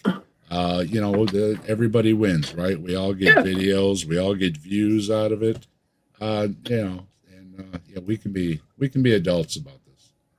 Yeah, maybe I'm gonna try and get Slim's latest troll to come over this way as well. That Pastor Huckleberry, or now he not called, goes by the Master Pastor. Oh yeah, I saw him over in the chat. Yeah. Like, yeah. atheist- He constantly has something to say, so might be interesting. You know, that I pass out a lot of wrenches, but I also tell everybody too, if somebody's, just making comments, that's fine. If somebody's crossing the line, then again, there's plenty of wrenches out there. Take care of it. They've been pretty Everybody decent knows. thus far. Yeah. So yeah. Everybody understands what the line is. If you want to say something, that's fine. If you want to be I preachy tell my or mods to use their best judgment always. yeah, if you want to Yeah. be preachy or just call somebody names or something, well, obviously you're just asking to get bounced. So grant them their what they're looking for, right?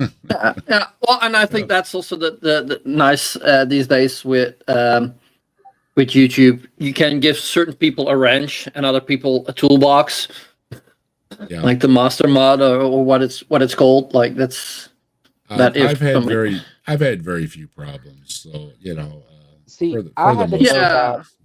Whenever you start a channel, you want to give all your friends a wrench, and I did that too.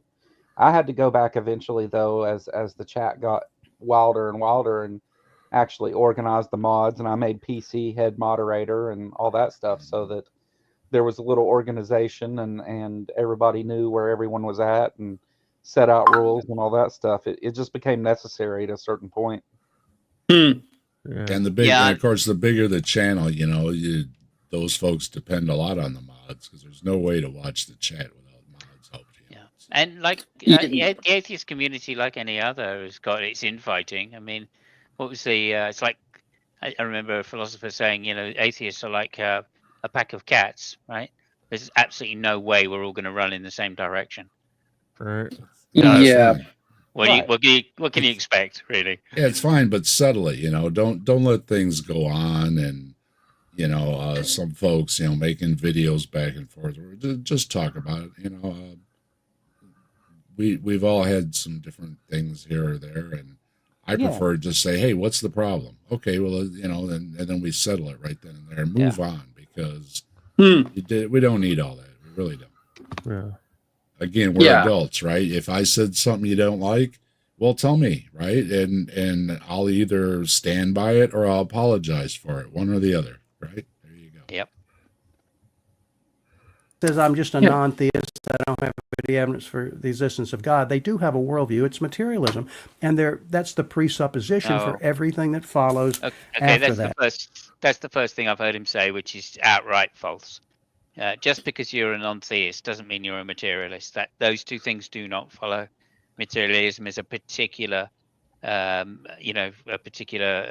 ideological viewpoint, Yep. right? And And again- sure, and a lot of people are materialists because, of course, there's Yeah. a lot of material around.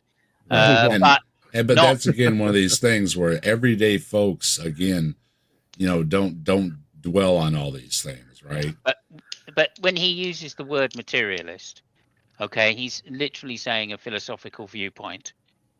Okay. Yeah. And that means he's saying that everybody knows all of the philosophical ins and outs of what a materialist or a Right. dualist or an idealist and there's tens of there's a lot of these positions, and most people don't know half of them. I don't know Exactly. a quarter of them. I And mean, that's I what a lot of don't these- know.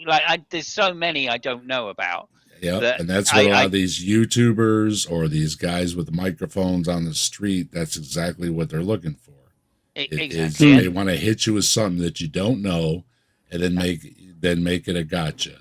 And not just that, he's also then turned round and said materialism is equal to naturalism, and that's not true either. I know particularly some very sophisticated philosophers which are not materialists, but are naturalists.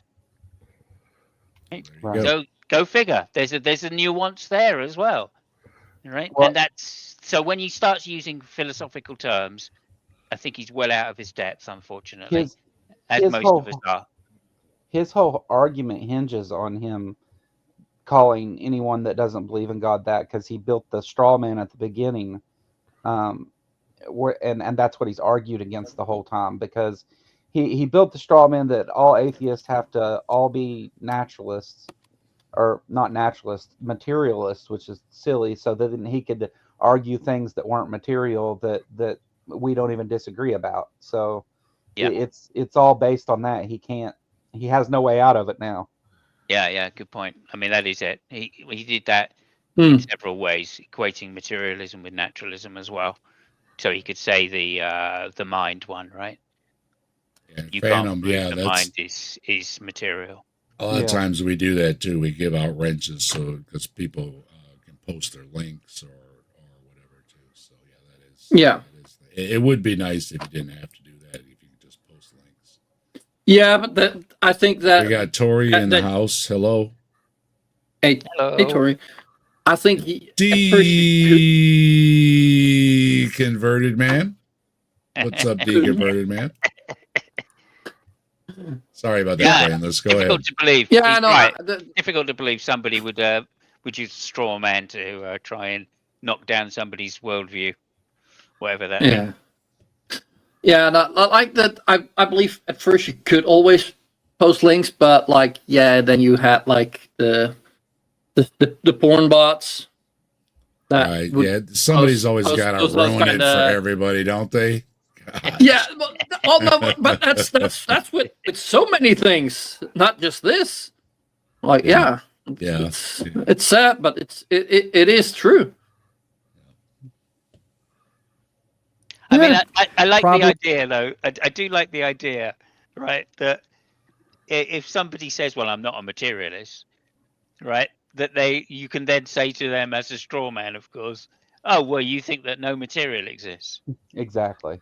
Mhm. I'm like, well, okay, that's basically what he's doing in reverse. He's basically saying, because you're a materialist, you don't think numbers exist, Yeah, or that's logic exists, or yeah. It's You know. not the gotcha they think it is. You know, yeah. he Yeah, may great not point. have the expressions, but inside there, he's thinking he's got these gotchas. Go ahead, Yeah, Usually James. they use Yeah. naturalist. What's that, Joe? Usually the apologists use naturalist instead of materialist. Yeah, usually he's a rookie. Yeah. Yeah, I think there's well, it's Quine, isn't it, that came up with a more sophisticated version of naturalism. But when they try to use naturalism, they often refer to I don't know, 18th century naturalism, which is quite naive because Yeah. it's like almost pre-scientific, you know. Hmm. But there's a more sophisticated version of materialism or naturalism, which says, no, it's not just things which are material. It's the things, the abstract things which go to explain or give the best explanation for material things. So things like equations and,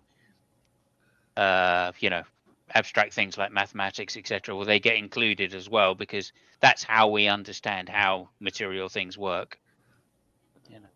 Anyway, that's just a Yeah. side point. James, Yeah. you want to say something?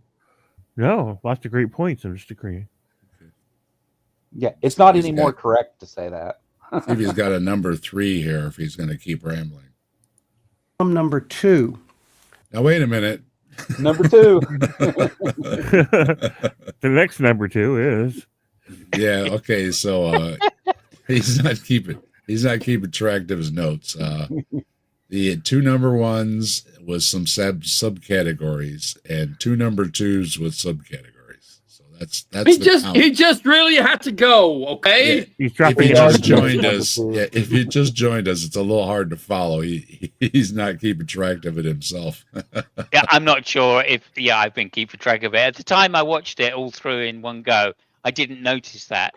So I think he's kind of repeating himself quite a bit, right? Which is Yeah. why we're back to materialism, which he made That's all in right. number one. If I remember rightly, that was one of the number one points. Hey, it's good entertainment. We appreciate it. And again, this is nothing personal. And we Yeah. all make mistakes in videos. Of course, I'm not trying to set ourselves up on high or anything, but it's, it was amusing. That's all. So, we're just having a good time here. That's all. No evidence for God? That was definitely number one. No evidence for God. I'm sure that was number one. I think we're stuck in a loop. Did you Now- hear his tone of voice too? His feelings are hurt. Yeah, what the look on his face too, like But I'm not. what? I'm not surprised. Like coming across somebody who just rejects the burden of proof outright and refuses to defend their position regardless, right? And says to the theist, "No, I'm not taking any burden. You have to prove that God exists." Right? That's very frustrating for a theist because, what are they going to say? Well, revelation, or that they're basically saying, "Give me a precept argument, otherwise I'm done with it." So I understand that any frustration that a theist has at this point of coming across somebody who says, "Look, I've got no arguments for the falsity of the proposition God exists," right? I'm just going to say, I'm not going to accept that God does exist until you prove to me that God does exist. And that's a very loaded thing to ask somebody, right? I think it's a loaded thing to ask somebody to ask the theist to prove that God exists. Yeah, how can you? I'm an atheist, so I don't think God exists. So how can I say to them, "You've got to prove that God does exist"? Right? That blows my mind. I'm saying, well, look, prove something exists that doesn't exist. Oh, look, you can't. And we were just speaking of all the great mods out there, and hello, Crystal, one of the great Crystal. mods that helps us out. We always appreciate Crystal's the mod. Crystal is the mod. Nice. Anyway, I'm just saying, I feel for the guys that bang their head against that atheist wall. I think it's a very it's a difficult wall. Yeah. Richard Dawkins, See, now Richard Dawkins isn't one of those guys. Why is it I've already always? said that. Let's just make this clear, okay? I don't care what Richard Dawkins says. If Richard Dawkins never existed, it wouldn't change anything that I have to say other than something about Richard Dawkins, okay? It's just, they always have to throw it at you like, well, he said this, or he believes this, or he had a slip of the tongue here or there. It's like, that doesn't matter. It just doesn't. Use Dawkins. Yeah, always. Oh yeah, almost every time. And Lawrence Krauss earlier, because he wrote the book about a universe from nothing. And that's of course another it one wasn't as well. nothing, but they love to use That's it anyways. Yeah, but we don't care. Okay, and Richard Dawkins has sent some things that us in the community didn't appreciate that he said, but again. It doesn't matter if he says something right or wrong or in between. It doesn't matter. Okay, it doesn't matter. He's not a pope. He's not a bishop. He's not a priest or any of these things. We do not care.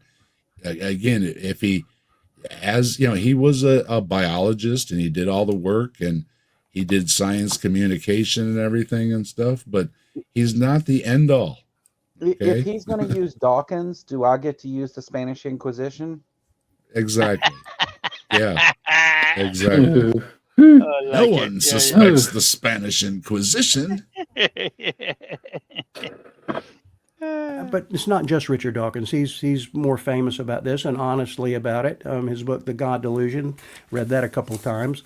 Respect to him. I was going to say, yeah, okay, good for you. I appreciate somebody that'll check out the other side, as I've been asked many times, why do you have an interest in this or that? And it's like, well, because I got to know what they're saying. So, And no, respect to him for reading it Right. twice as well, right? And that's something. We're all special. about giving out the kudos here. Yeah, If I've he re- never read it at all. I mean, I don't If read he read Tolkien. that twice, why is he making the argument he's making? Well, it doesn't mean he remembered it all. Yeah. Right. But if I he mean, says he read apart- it twice, he read it twice, so we'll give it to him. Okay. Apart from his work on DNA, I thank Dawkins for coming up with the word meme. I think that's brilliant. Right, Well, that's his brilliant. early video about explaining the eye and everything, I think, was really well done for its Yeah. time and everything. And Well, I tell you what, a lot of people he jumped did on his him. part, you know. A lot of people jumped on him for not being sophisticated, but when I go back and listen to it, I think, well, half the time he's talking about particular local kind of a local theism of some sort.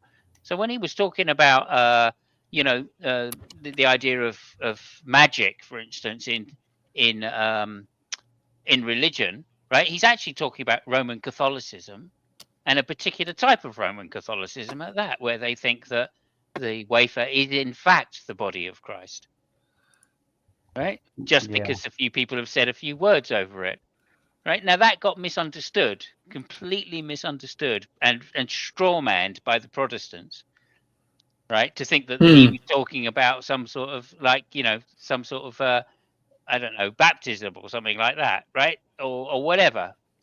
Right? And we know that the Protestants are much more metaphorical in general, apart from the fundamentalists.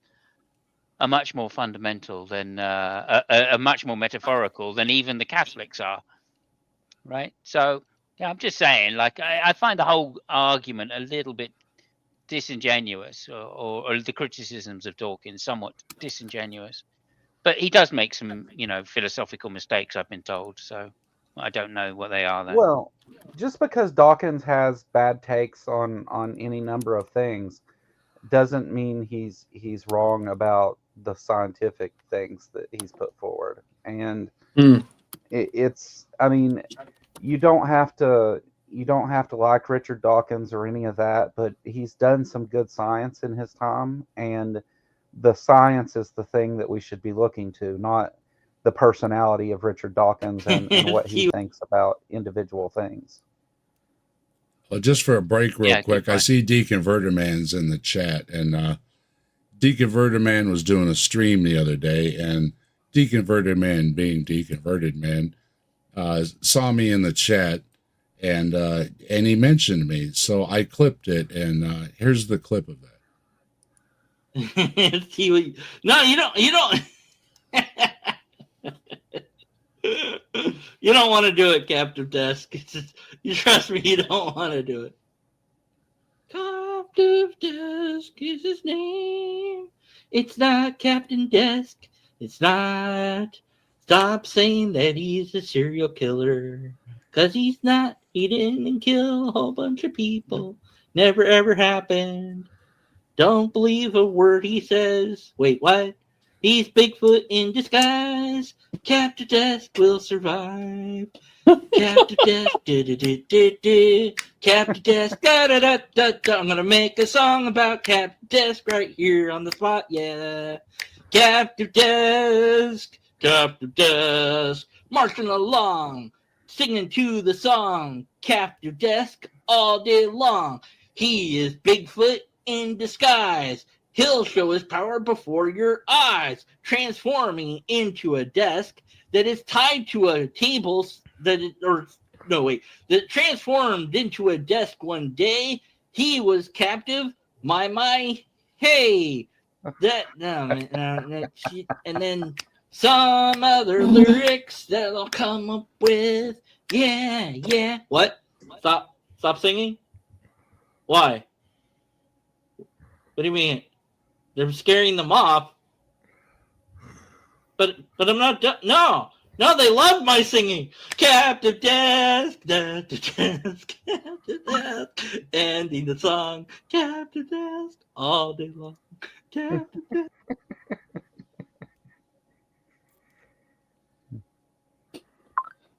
Yeah, everybody subscribe for sure. By the way, wait. If you want informative content and a good time, Yeah, subscribe to Deconverted Man. Give a hand to the awesome song. And thanks, Deconverted Man. I always appreciate it, your efforts. I don't think he knew I was going to clip that, but Great job.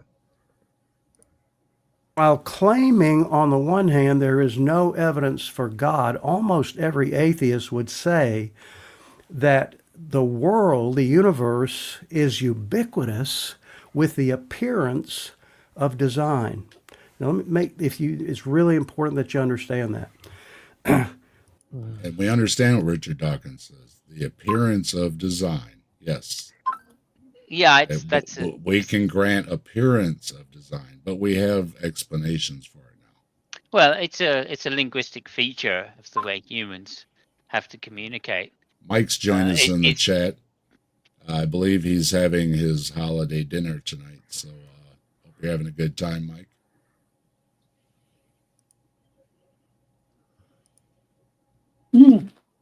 Yeah, it's a feature of the way humans use language, is to anthropomorphize or at least imbue anything, just about anything, with some kind of teleology.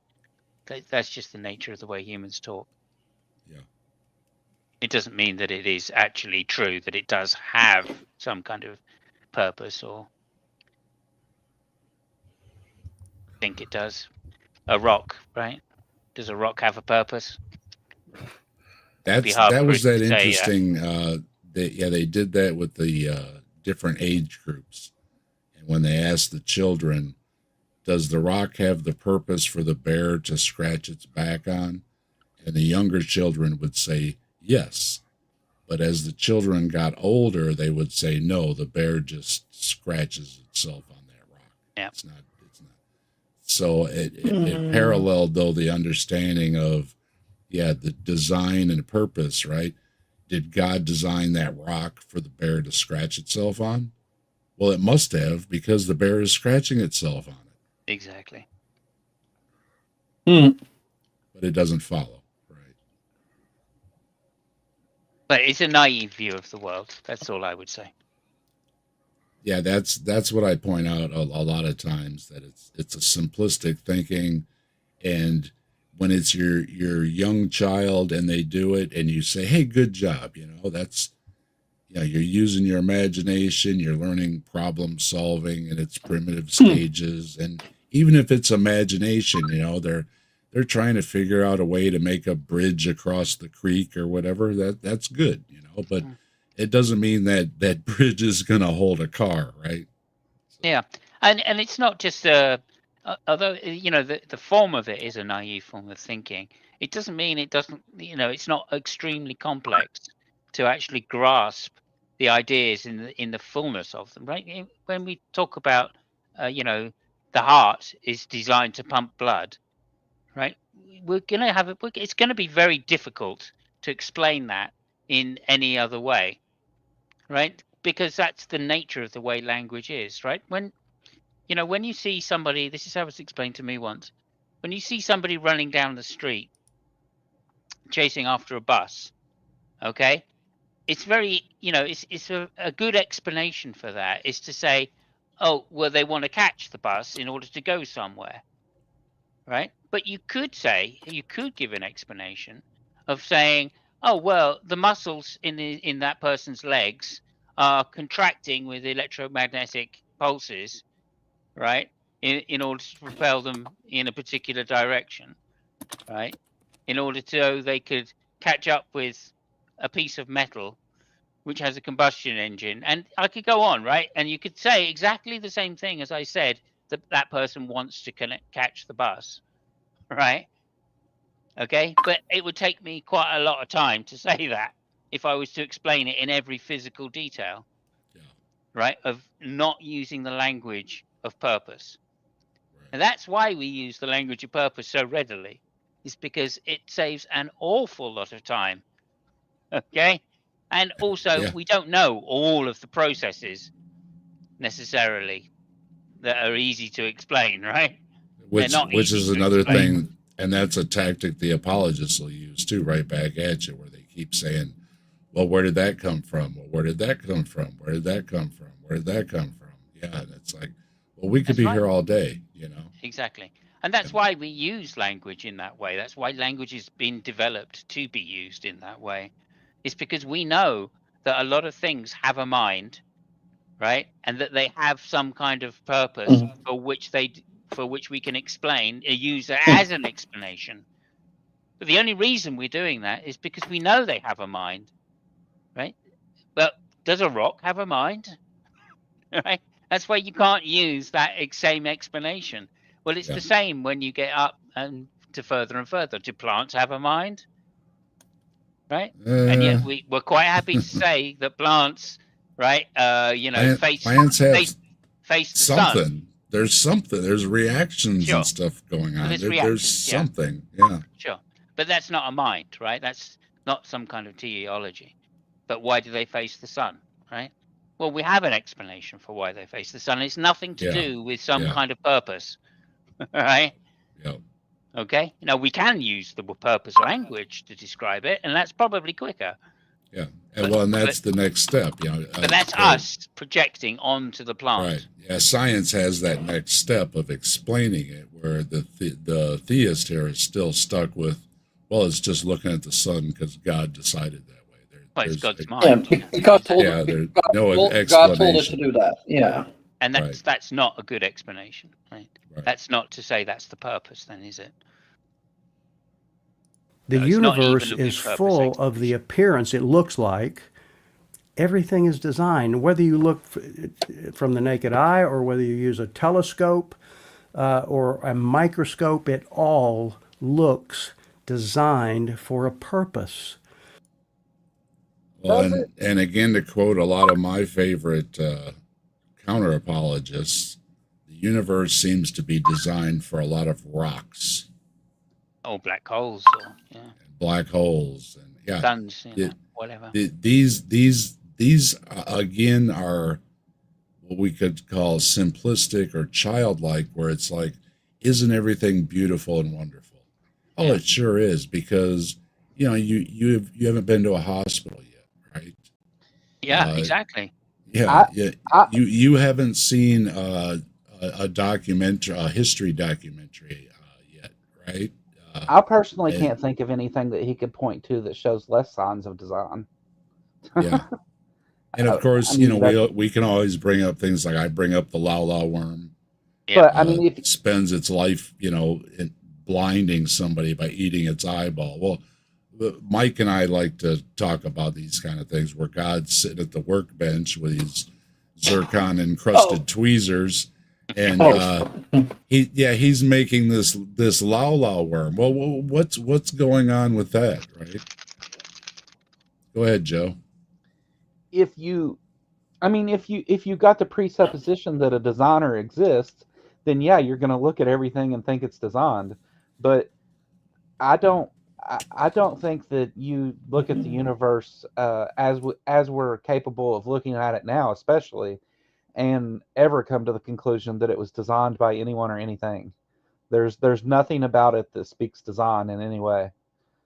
Well, you've nailed it there, really, Joe, because you're saying that if you think God exists, then everything looks designed, right? So therefore, pointing to design and saying that proves that there is a designer is a fallacy. Yes. I mean, that's straightforwardly just begging the question. So that there's no reason to believe, if you think things are designed, that there is a designer. You can only go the other direction and say, I assume God exists and therefore things look designed, right? And that, of course, is just saying, well, okay, you presuppose God exists. Now tell me why. And the Dawkins argument isn't that they still think it's designed. It's that, yes, if you look at things, well, it seems to be that the flower is there for the bee to visit, right? But upon more science, you get the explanation. Well, there's a lot more to it than that. Well, yeah, when you apply the mechanisms that drive those things, minus your bias and preconceived notions, you don't see that. But Right. if you enter it with the presuppositions, then yeah, sure, you see that. But the mechanisms that drive the universe can show you that there's no design to it, that there's reasons for these things to be the way they are, and there may be contingency. That would have been a better argument. Well, Yeah. and Dawkins Yeah. has said too about when asked about all these cosmology questions and everything, he says that the cosmology or whatever the related fields is hasn't had their Darwin yet, right? So I often say you need a little patience, right? You need let these people do their work, and sometimes you have to wait for technology like these telescopes that I'm sure these astronomers would have loved to have 100 years ago Yeah. are only getting them now, right? So Mm. unfortunately, some of these things take patience, and some of these people work their whole lives putting these things up out into space finally, and spend a whole lifetime on it, even if they even live that long, to see any fruit of all their work. So the idea always is, come on, give me an answer, and I want it in 140 characters, and I want it right now, or all of science is stupid, is a total absurdity and lack of any understanding at all of how much Well, work these people have done and how much generationally it's gone on. I mean, you look at billions of light years of universe, and if you look at that vast amount of just the amount of stuff there is, and say, you know what, I bet somebody put all that there purposely. Like that's just not a reasonable conclusion. It's not one you would come to minus a presupposition. Yeah. And you can always point out that the universe is inhospitable in a lot of places. I mean, as soon as you go a little high up in our atmosphere, Most places. you're going to drop over, right? Yeah, Most you places can't. on Earth are inhospitable. Yeah, and then you've got the hot areas, you've got the cold areas, you've got all the insects and critters that are biting and sticking you or trying to eat you. You've got all the diseases that are after you. Then you got to avoid getting hit by a bus on top of it all, right? Go to Australia. Almost every animal there will try to kill you. Yeah. They got them drop bears to come right out of the trees and get you. Most of the Earth is water. Yeah. This goes to Peter Atkins that you can't again. drink. That you can't drink. Yeah. Right. This goes to Peter Atkins again of saying that this is our language. We tend to use the language of purpose because it saves a lot of time, right? Yeah. And if you want to save the most time, invoke God, because that's the simplest way to save time and not give an explanation. Because it sounds good. And that's why he says it's lazy to do that. It's lazy to try to explain nature through the use of the words of purpose.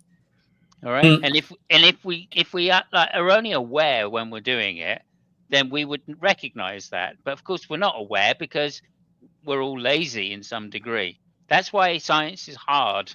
That's why it takes a long time to become a scientist. You can't just do it like, oh, I think I'll be a scientist tomorrow. Oh yeah, great. Let me get a test tube.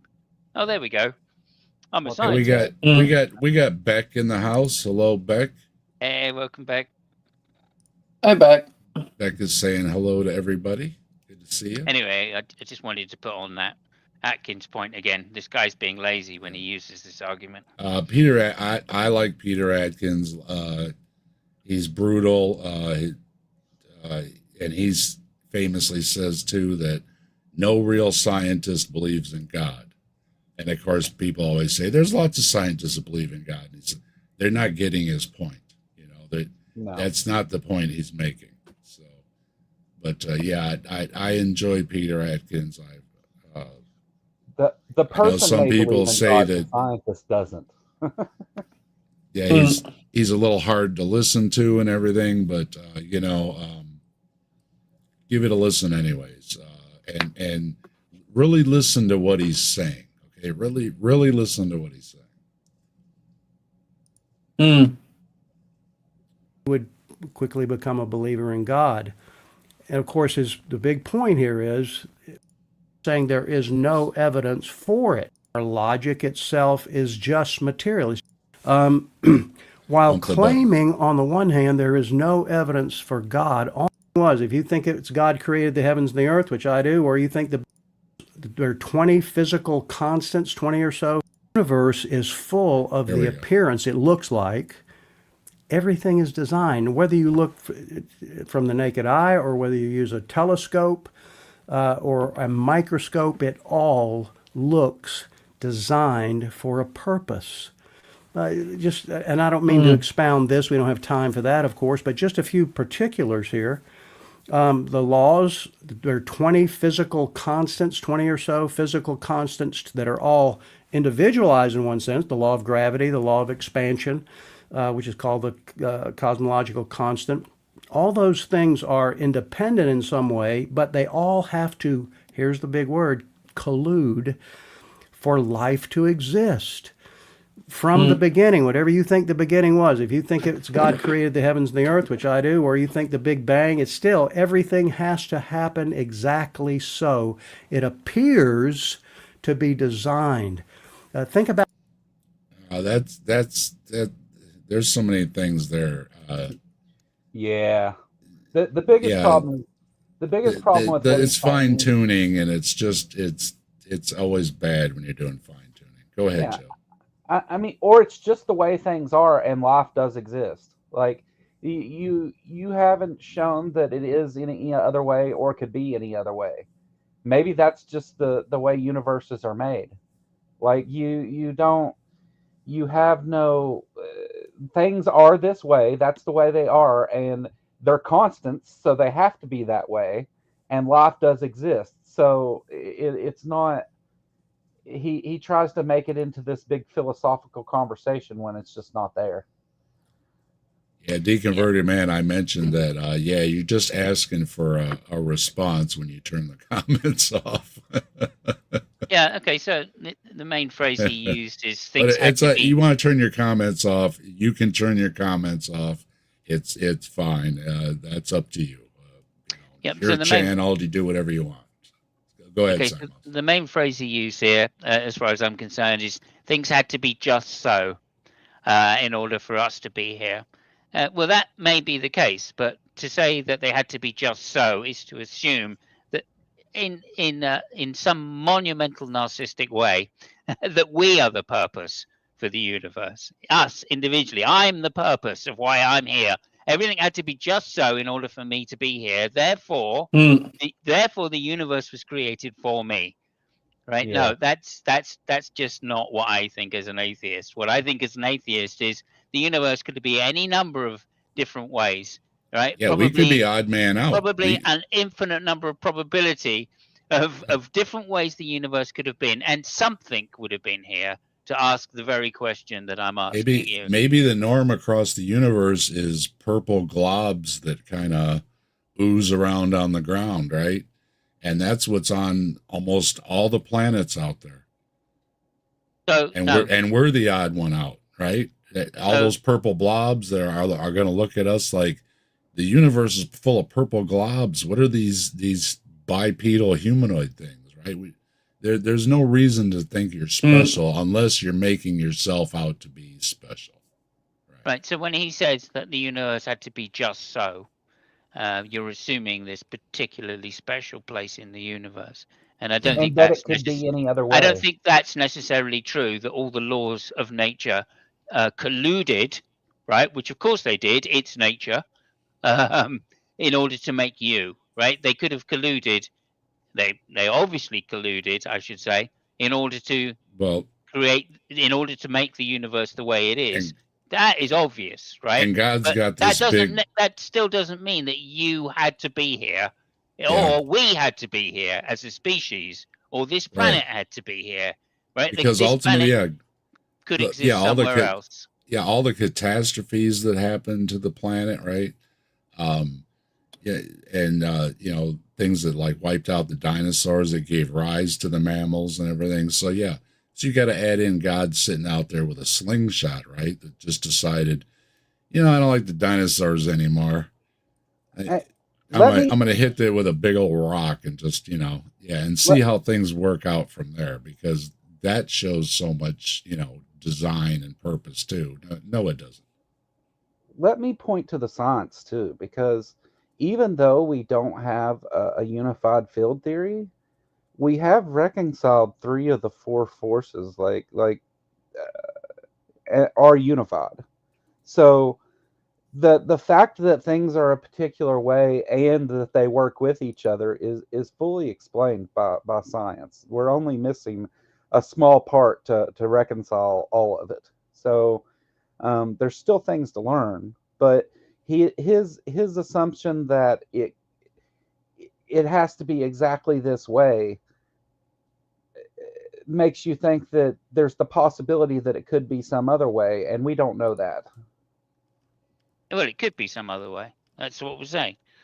It could be any number of different ways, and life. Well, no, could you exist. you don't know that it could be any other way. That's not true. No. You're misunderstanding what I'm saying here, Joe. I'm not saying that in order to have this universe, it could be some other way. What I'm saying is this universe could have developed in any number of ways, right? Just the idea of the forces of nature colluding, right? Right. They could have colluded in any number of ways, right? In order for this planet not to Right. be here, in order for any number of planets not to exist, and more planets to exist. Yeah, Right? it would have just been different. we have no idea of knowing this information. So Yeah. when you And it's only this period of time, too. when you theorize that it had to be this way in order for this life to exist, that may well be the case. But who says it necessarily means that this life had to exist? As Dave said, we are contingent. We're not necessary, and he's trying to treat life, this life in particular, a human life, as being necessary. It has Yeah. to be just so. Yeah. You know, it doesn't matter whether it's just so or not, right? Who cares, right? Who cares whether right. it's That's just the way deterministic or it is not? in this universe. Yeah, it doesn't matter, right? The point is that there is a universe, all right, and it could have been any number of different ways, and life could exist. We just don't have the answer to that. The reason being, of course, is we only have one universe to explore. So, of course, it looks like it's just so, right? This is the puddle argument by Douglas. Right. What's his name from the thing, right? So it's a puddle argument, right? Oh, look, this puddle wakes up and becomes conscious one day and says, "Oh, look, you know, this hole in the ground is perfectly designed for me." Right? Yeah. Exactly. That's I get you. I agree with all that. Okay, thank you. I'm just saying, like, this is the naivety of these arguments he's putting forward here. Well, right. I give him full credit for trying to like engage with them, but it takes a long time to get all of the data and all of the arguments straight, so you can actually find your way through some of these things, right? And the fine-tuning argument is a terrible argument as far as I'm concerned. Right. For this very reason, we only have one universe. We have no idea how it could have been otherwise.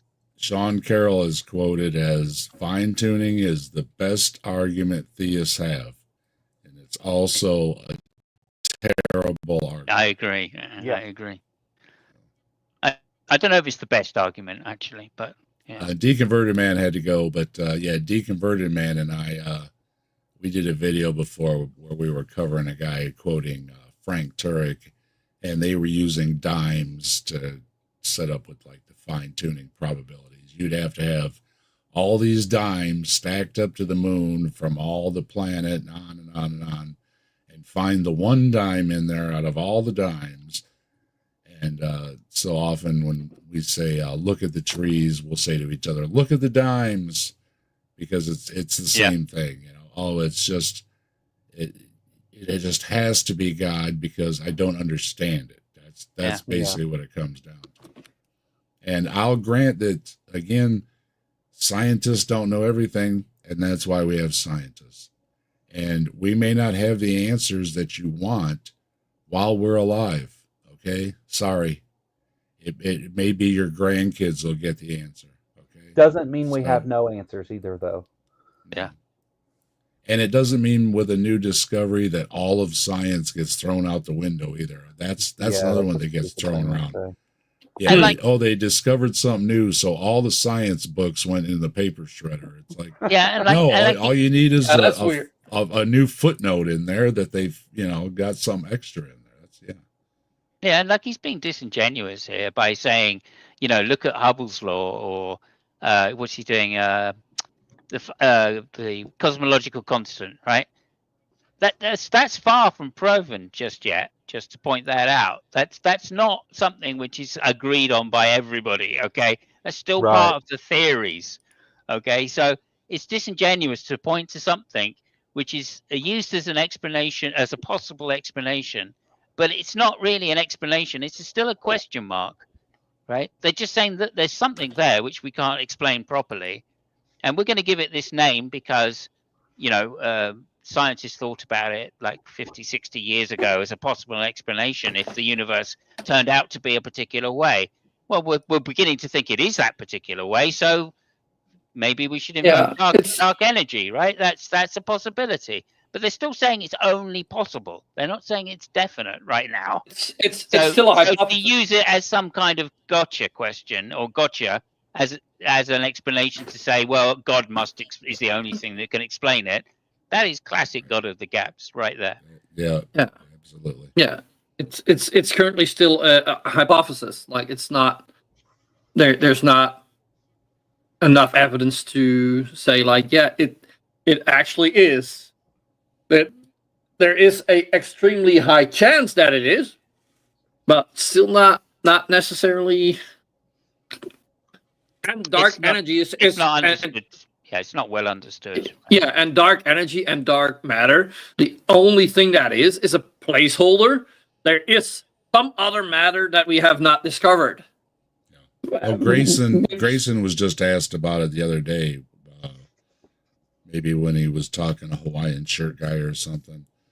But like he said, we can measure the effects of it. So even though you don't know there's something there, there's something that has an effect on something else. So whether we know what it is or can like I say, maybe not understand it while we're alive. Grayson may not be alive. Doesn't mean that it isn't there. It just means we don't know what it is yet.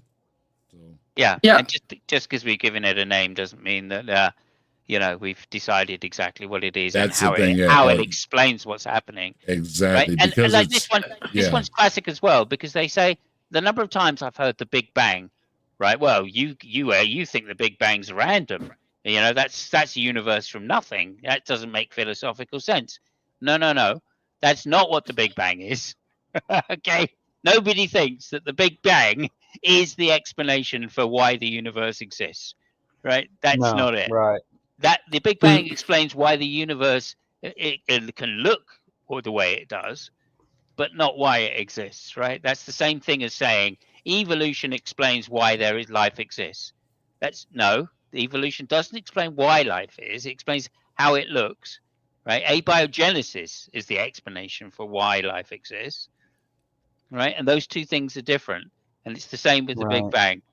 Well, and that just came up too, that you can know things without knowing everything. So the idea of, well, you can't answer every question, so all of science is wrong, or all of history is wrong, or all of anything is wrong because you don't have every answer is absurd. Like I point out, I can know how to tie my shoes without knowing where the universe came from. So I can know things. Another Peter Atkins one as well. Like he says, science is provisional, right?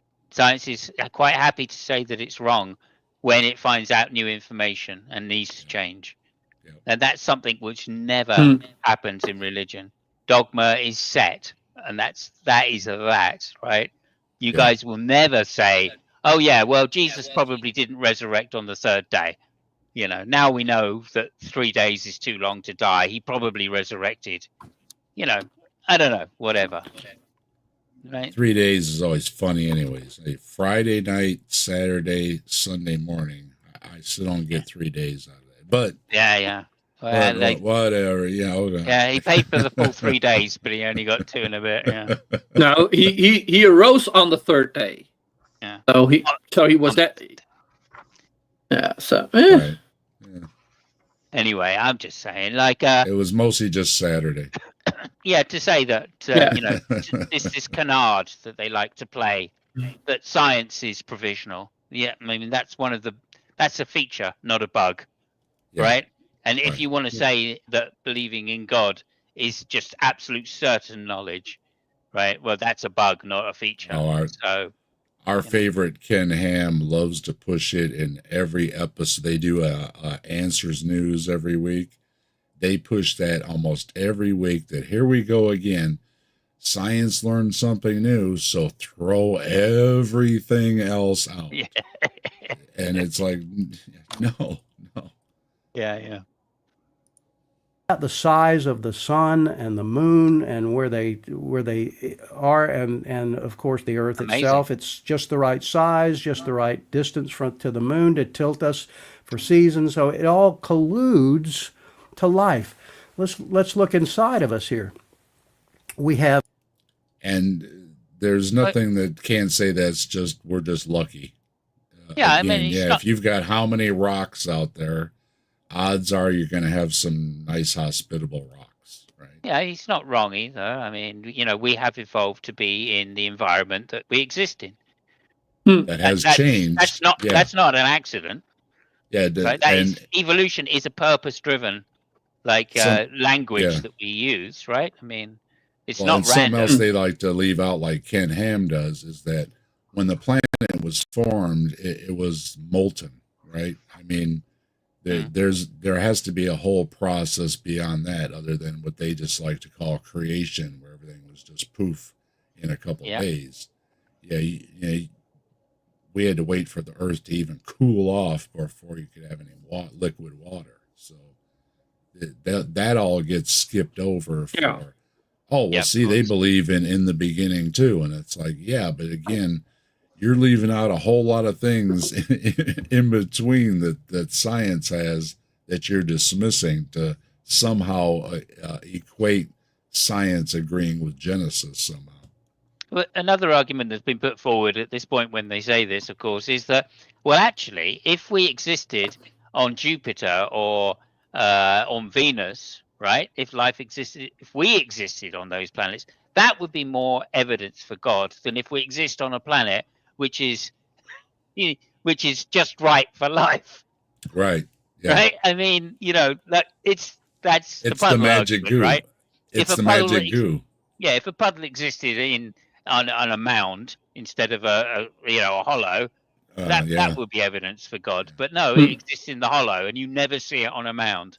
Well, again, with God, with the zircon tweezers at the workbench, all the complexity inside of us or any other living thing, right?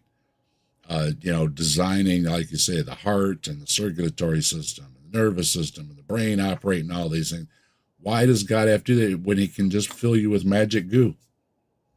There you go. Right? I mean, it's just I don't know if it was you or not, Simon, somebody mentioned earlier, like the Holy Spirit or these kind of things, right?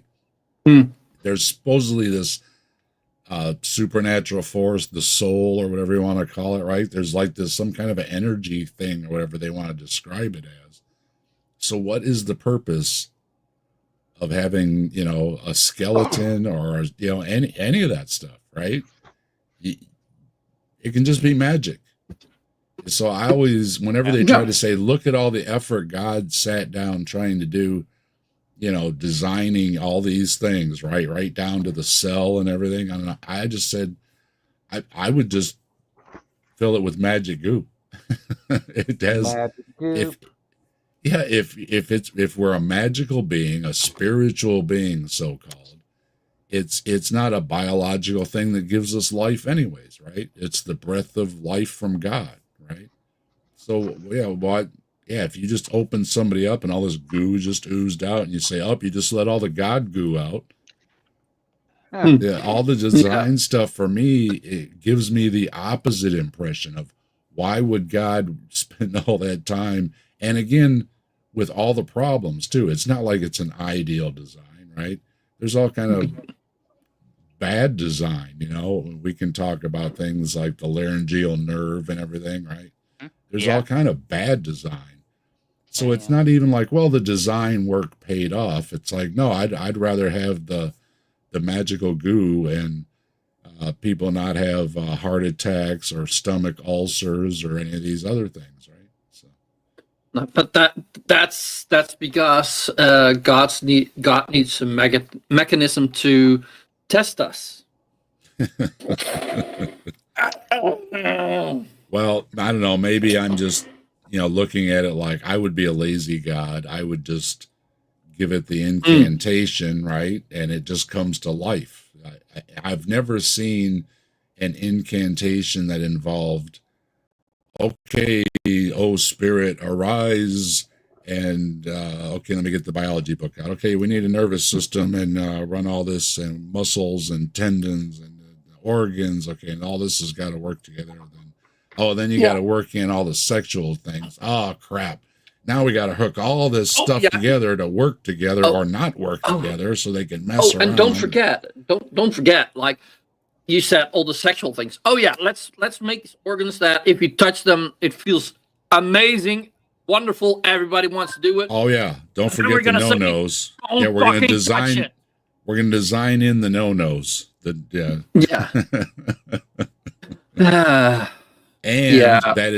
it's not going to last. I will say something. It seems to have the what do you call it? When companies don't want to build something that lasts too long, right? It's not in their best interest, right? They need to sell you something, like what they did with the light bulbs. Remember when the light bulbs were lasting too long and they all got together and decided, no, light bulbs can only last this long because we'll never sell another light bulb again, right? Yeah, so, technically a good a perfectly made light bulb would last forever. Yeah. And a perfect or at least almost a perfect being designing, all these flaws to me just raises a lot more questions than just having magic goo. So and then the fact that, and then the fact like some animals like us kind of need to murder and eat other animals. Oh yeah, all the cruel things. What a loving God! What a loving God! Yeah, again, sitting at the workbench, like I said, mosquito-borne illnesses, ticks, and fleas, but those animals are all made by the interns. Do remember that? And and sometimes God doesn't check it all that well. It's like passing the buck. Passing the buck. I see. Yeah. Well, I signed off on it, but my kid did the work. Yeah, right. I do have a video about that somewhere. Yeah, I like Pragmatic's crystal one there. He needed a woman to make Jesus, though. Oh. Oh, that's a good one. I'm gonna remember that one. Yeah, that's a good one.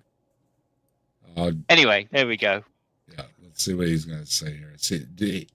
Number will he three. say number? We haven't got to number three yet, have we? Okay, we'll see. All right. Oxygen in our atmosphere. Well, we have to take that in. So we have lungs that take the oxygen into our bodies, and then we have hearts that pump the blood that carries the oxygen to the rest of our body.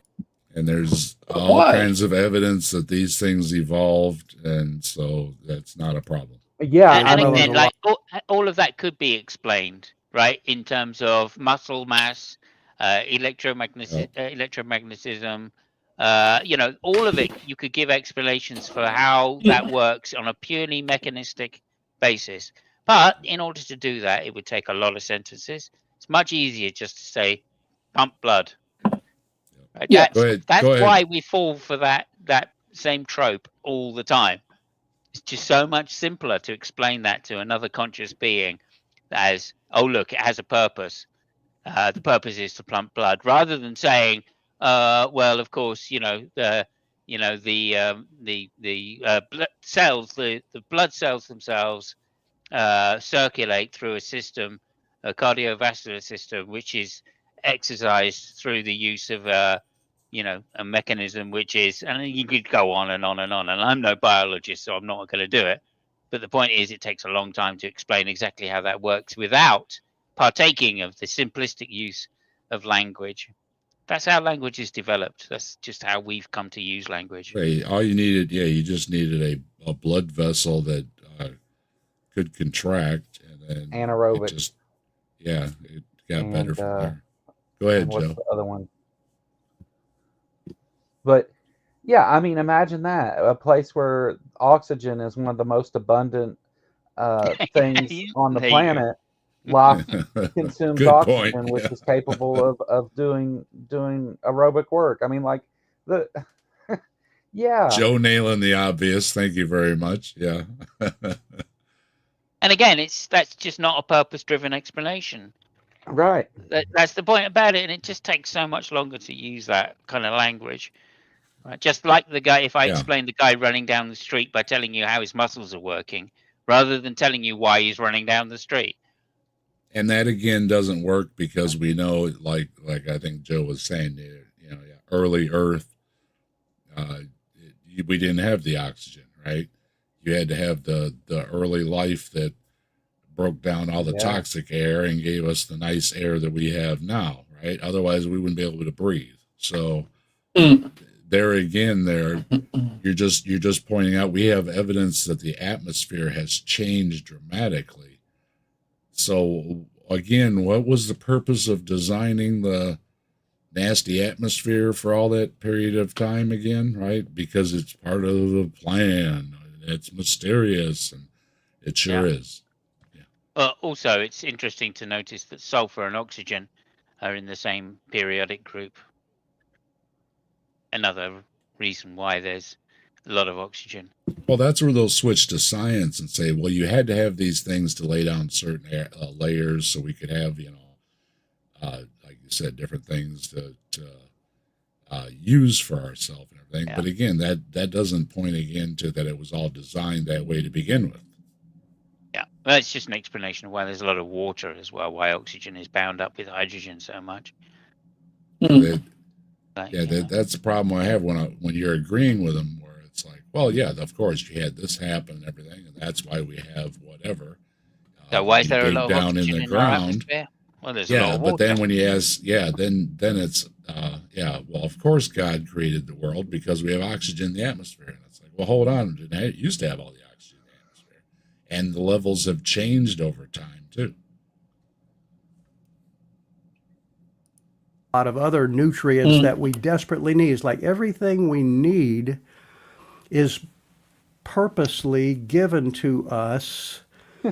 That's design. And everybody. Again, only today. None of what he says applies to any other point in time either. Well, could we be anywhere that these things didn't exist? So no, you're just looking at it with your presuppositions of God.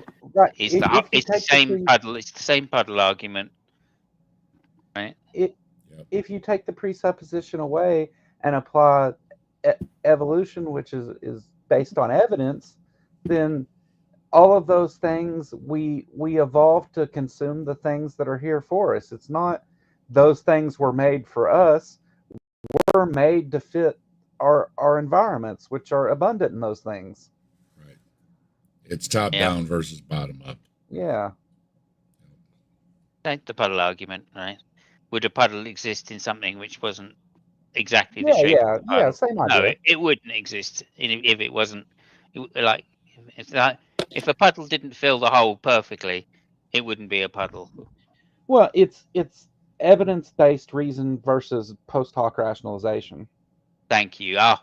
Perfect explanation. Yeah. Joe's on it. Even atheists or non-theists, let's say, would agree that the universe looks designed. How is that not evidence for the existence of a designer?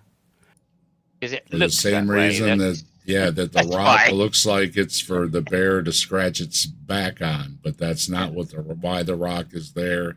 The rock fell down the mountain. That's where it landed. The bear Yeah. came along and said, "It looks like a good place to itch my back." And for some reason, along the way, the bear learned that it couldn't reach its own back, but if it found some surface that was abrasive and rubbed on it, it could itch its own back. And like a lot of us that own a back scratcher that I have right here near my captive desk, we appreciate a back scratcher, right? We all appreciate yeah. a back scratcher. Yeah. Then they I've make actually fun got of one. I've actually got one made out of bear claw. There you go. Got to have a back scratcher. How is that not evidence for the existence of God? Well, of course it is. So for somebody to say there is no evidence, on the one hand, there is no evidence for the existence of God. On the other hand, everything appeared to be designed. But what's the counter argument then? What is the better explanation than the existence of God? And here's where we've been talking for quite some time. Well, the best answer, like we were saying, is don't presuppose it's God. Investigate and see what you find out. Well, this is how Sam Harris once said, "The sausage of faith is created." Here we go, because he's literally just spent all this time, right, saying, "I'm not, like if you presuppose God, then all these things like seem obvious," and now he's saying, because these things are obvious, it now proves God. Yeah. Yeah. Right, there you go. He's literally admitting that his argument is circular here.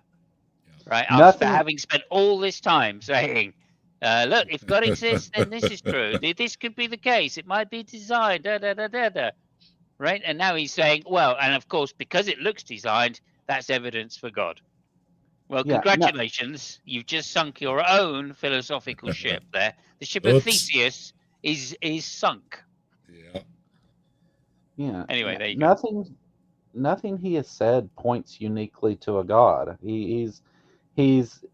He's given God as the explanation for things that already exist that he's looking at. But none of those things are evidence that points uniquely to a God or even to a God at all without his presupposition of what that God is that he's defined into existence. So it's nonsense. Yeah, Sam doesn't think he sounds much like a skeptic, and it's like it was questionable when we were watching the video. And also just to say this, that now he's described it as one big circle. Okay, I hope he can understand. Right? I hope he can understand that he needs to go back and dissect exactly where he could stop the circle. And if he were to do that, of course, it would be at the case that he must say to himself, yes, I do presuppose God. And keep track of number 1, number 2, number 3, number 4. Yeah. And when you make subpoints underneath, usually you use like A, B, C underneath the 1, 2, 3 for your subcategories. And we could keep track better. And I'm just joking. I'm just joking. No, you're absolutely right. That is exactly it. That's where I was going. He did blow it. He did get, so we're being helpful at the same time while we're kidding, okay? Yeah, no, he's making a circular argument, and the way to show that to himself is to write the arguments down. Write it down, right. And then say, okay, here we go. Premise 1, God exists. If God exists, then X. Premise 2, X, therefore God exists. Right, and you'll find that that's affirming the consequent, and there we go. We're done. There's with that nothing argument. wrong with writing things down, and in this day and age, I tell my boys when we're working on something, there is nothing wrong with taking pictures as you go, so you can remember where stuff went and everything. Don't try to impress everybody with your memory, right? And then try to spend the unnecessary amount of time remembering where all the wiring went or something, right? There's no harm in taking notes. There's no harm in marking things with a crayon. There's no harm in taking photographs. There's no harm in putting little tags on things. It's okay, really it is. It'll save you a lot of time in the long run. And in examples like this, we won't kid you that you kept repeating number ones and number twos. That's fine as well. Go ahead. And the taking notes thing, it's not just okay. It's if you do that, then you are the smart person. I'm It's the right not argument. faulting anybody. I'm not faulting anybody. Whenever I do anything, I'm working on a video right now, and I write the script, and I go back through the script. I go back through the script. I go back through the script. I go back through the script. Yeah, and I would just say, like, try and write it down in some concise form, the argument in some concise form, premise, conclusion, and that way, at least you'll be able to check yourself whether you're making any basic errors. And you'll have better content. It's Sure. take the criticism, for the constructive purpose of it, and For sure. yeah, If you, if you go to if you watch a William Lane Craig debate, he literally has a slideshow where he has the premise, conclusion written down, and he does that for a reason, right? Which is he wants to be concise and clear about what he's actually saying. Now, whether you like his arguments or not, he's at least gone to the effort of writing it down, so you can just read it for yourself and say, okay, this is what I disagree with. Or agree Time with. now, the better explanation on atheism or non-theism, on the better explanation on materialism, everything's only matter, everything happens naturally, including nature itself. The better explanation is Darwinian evolution. In other words, yes, it all appears to be designed, but that, and this is a quote from Richard Dawkins' book, it is all an illusion. The appearance of design is an illusion. It's not really designed at all. Well, what's the better explanation? Everything happened by random chance with There you go, there it is. Simos. There's both There it words. is. Random biggest- and chance. The biggest straw man you could possibly get of evolution. No, natural selection is a non-random process. Natural selection is a non-random process. When you say evolution says it's just done by random chance, no, it's not. That's a complete straw man of evolution, and shows that you haven't really investigated the subject very well. Right? Mutations Exactly. can be random, right? Although there's some doubt about that apparently. But you could say that mutations are random possibly, but you cannot say that natural selection is a random process. It's nothing. It's the exact opposite of a random process. Yeah, there are sub-processes in evolution that may have a random element, but the whole thing isn't random. All right, there you go. Sorry. That's don't use that argument there, good sir. All right. Yeah, fuck you. no purpose behind it. So we just are the luck of the draw, or we beat the odds, and that's the better explanation. Right? Can I stop you there again? I just have to say he used the purpose word again. We've Yeah, I explained heard it it. ad nauseum, I know, but just to say, no, when we use the purpose language with evolution, right? In some sense, we're just using that to cut corners. We could give a mechanistic explanation of what's going on in evolution and in environmental selection, but it's much quicker to explain it in terms of purpose, and it does just as good a job, right? But like I said to you, when somebody is running, we can tell you why they're running, or we could just explain to you the mechanistic process of running, right? Those two things are equivalent in evolution. Well, it's like the evolutionary Hawaiian speak. shirt guy often says. They're just lines on paper. It's like, no, those lines on paper represent when you have to go to school and learn all the stuff that line on the paper represents. So I'm just saying it's a linguistic feature. That's all that is. So Right. I know it's Well, that's very the thing. tempting. It's very tempting to say, "Oh, look, we use the language of purpose, therefore it must be purpose." Right? Well, And that's and- why Dawkins goes to extreme lengths to say it's an illusion of purpose. Right. He's saying yeah. it is not purpose, right? It's not purpose by saying that. not that that's evidence for purpose. Those, And I mean, that's what completely backwards. You know. and he's laying out a good scientific argument. You know, that's the way they'll do it. He'll say, well, sure, it looks designed. However, here is my answer. He doesn't just stop at it looks designed, and that's where the theist is stopping. He says it looks designed and doesn't go any further. Yeah, or it says it's an appearance of design, therefore it is design. Those are two different things. When someone says it appears like design, they're saying it's not designed. Everybody go home, turn the Bunsen burners off. Well, it's what the cover word the appearance. microscopes. It's what the word appearance means. Yeah. Appearance means it's not that thing. If he meant to say it is designed, he would say it is designed, right? But that's not what he's saying. It says it looks like it's designed, right? But it's not designed. The thing he's in the middle of saying right now is that which one is more likely, that it's this thing that there are odds for, or magic? Like the thing that we can't show has any possibility. So yeah, I agree with him. When you stop, it's magic, because you don't have anywhere to go from there. You know, you've already said, I'm not going to go looking. I don't like the word magic. That's what he's proposing. Hang on a minute. I don't like the word magic there. It's a non-explanation to say that God did it. You're not saying how God did it, right? You're just saying, oh, God did it.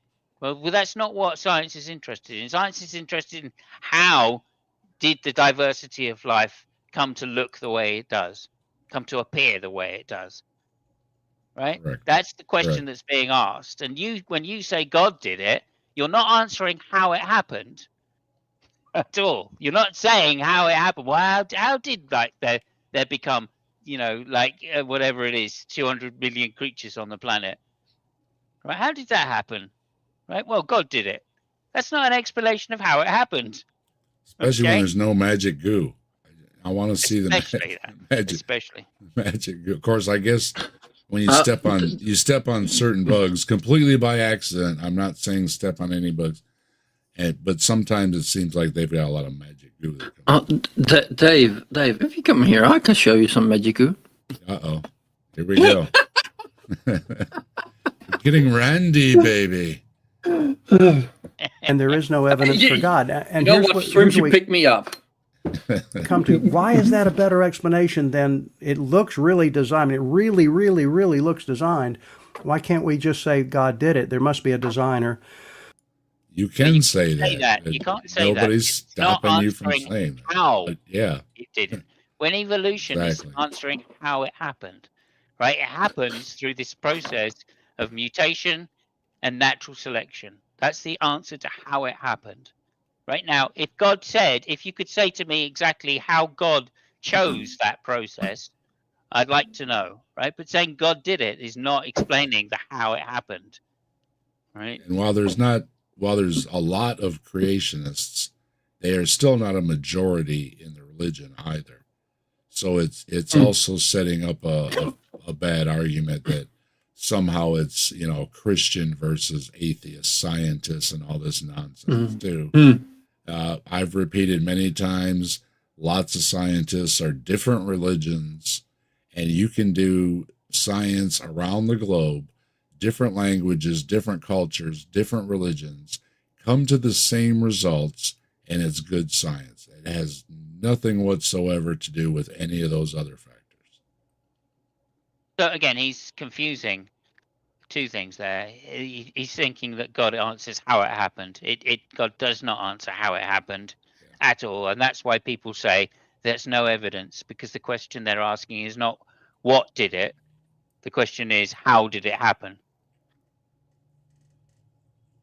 Sorry, it's just a bugbear of mine. That really is. Yeah, it was done by the word. It was done by the word. Yeah, that's how it happened. Of course, that's a good explanation. Of course, it is. And he even used the word explanation. So, no, just go back and listen to what you're saying, sir, and understand that some of these words you're using, you are very imprecise the way you use them.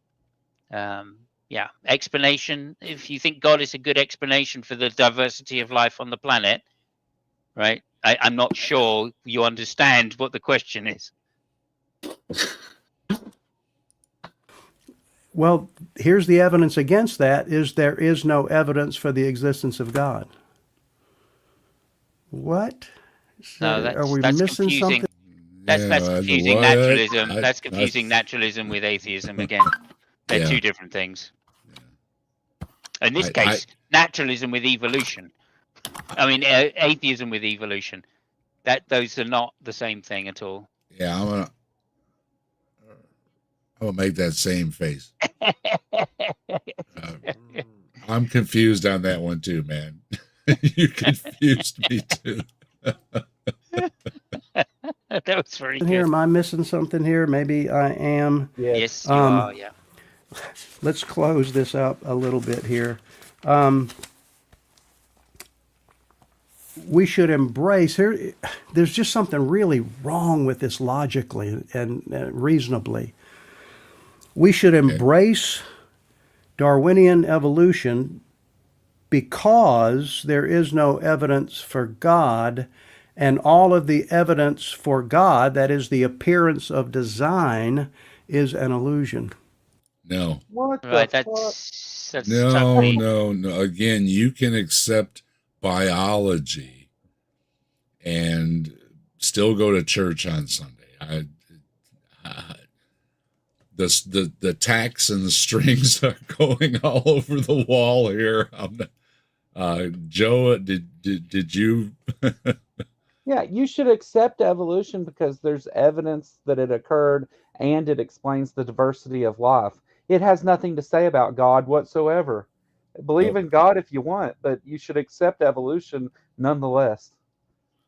Yeah. Also, to point out, most Christians think evolution is a fact of life. So, just And to there's say, no you're reason- you're in a minority of Christians by painting yourself into this argument. And you're limiting God by saying God couldn't use evolution, right? Mm. Why can't God use evolution? If all these other things, like the asteroid hitting the Earth and taking down the last of the dinosaurs, however you want to look at it, giving rise to mammals, giving rise to us, if you can have all those accident things happening, well, why not more? It's sure, why not?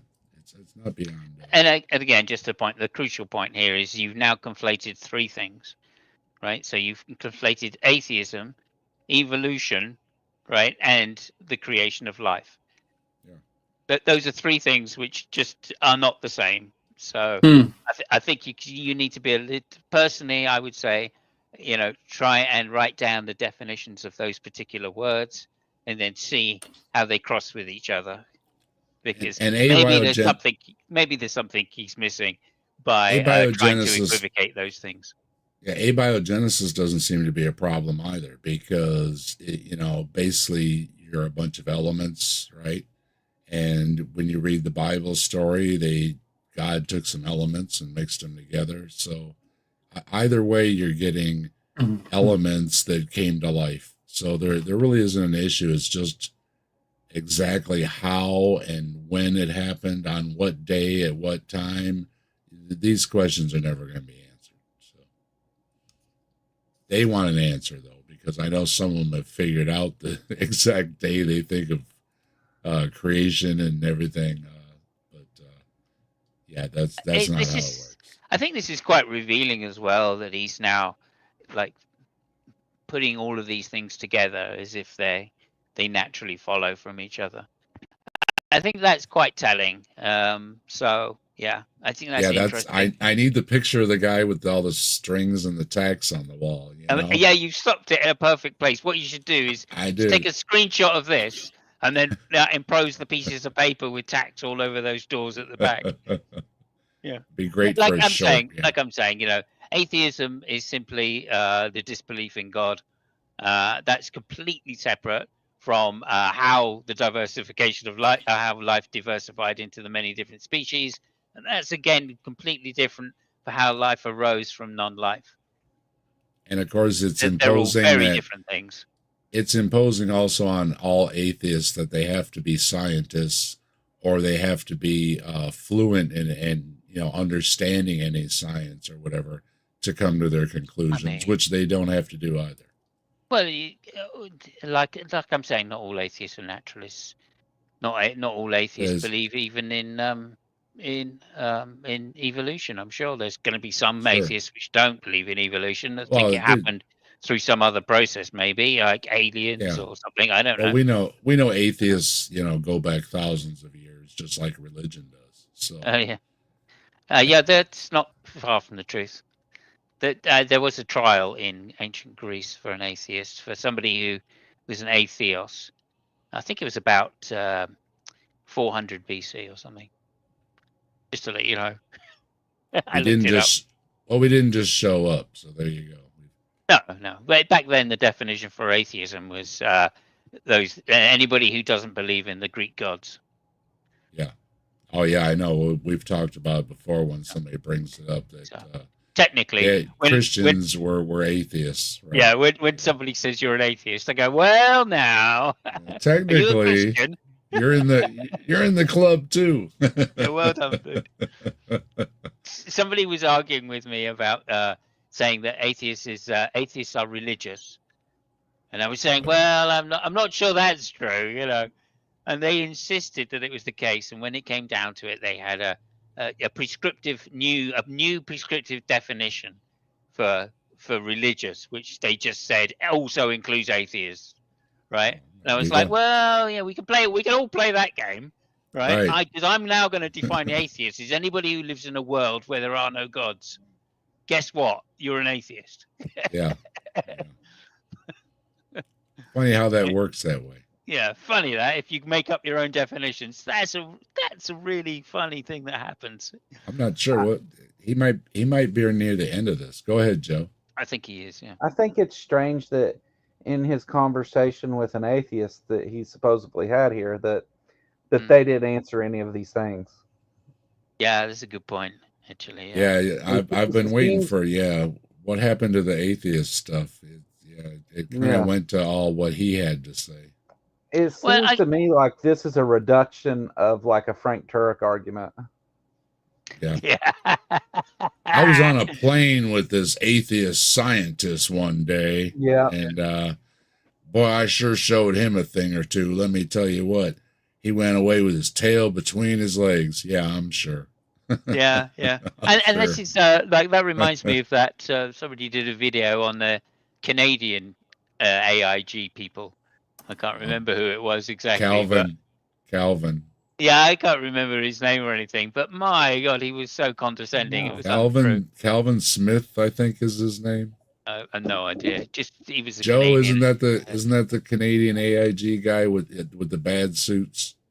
Yeah. I don't remember. He did have a bad suit, but he had this really like swanky place that he was doing it in, like a really swanky studio. Yeah, but his outfits are just off the wall. 1960. I don't want to make a joke about a Canadian tuxedo or anything, but there's got to be a joke about a Canadian tuxedo in his outfit somewhere there. I thought the guy. No was offense to fairly my sharp. Canadian friends out there, I love you. I like somebody that wears a suit. That's fine by me. Yeah, but Especially if it's a well-fitted suit. The things he wears, though, it's just. I don't know. But all I'm saying is, like Anyway, I think I can understand how somebody, if you talk to some people or just one person, it can be very easy to cross wires, right?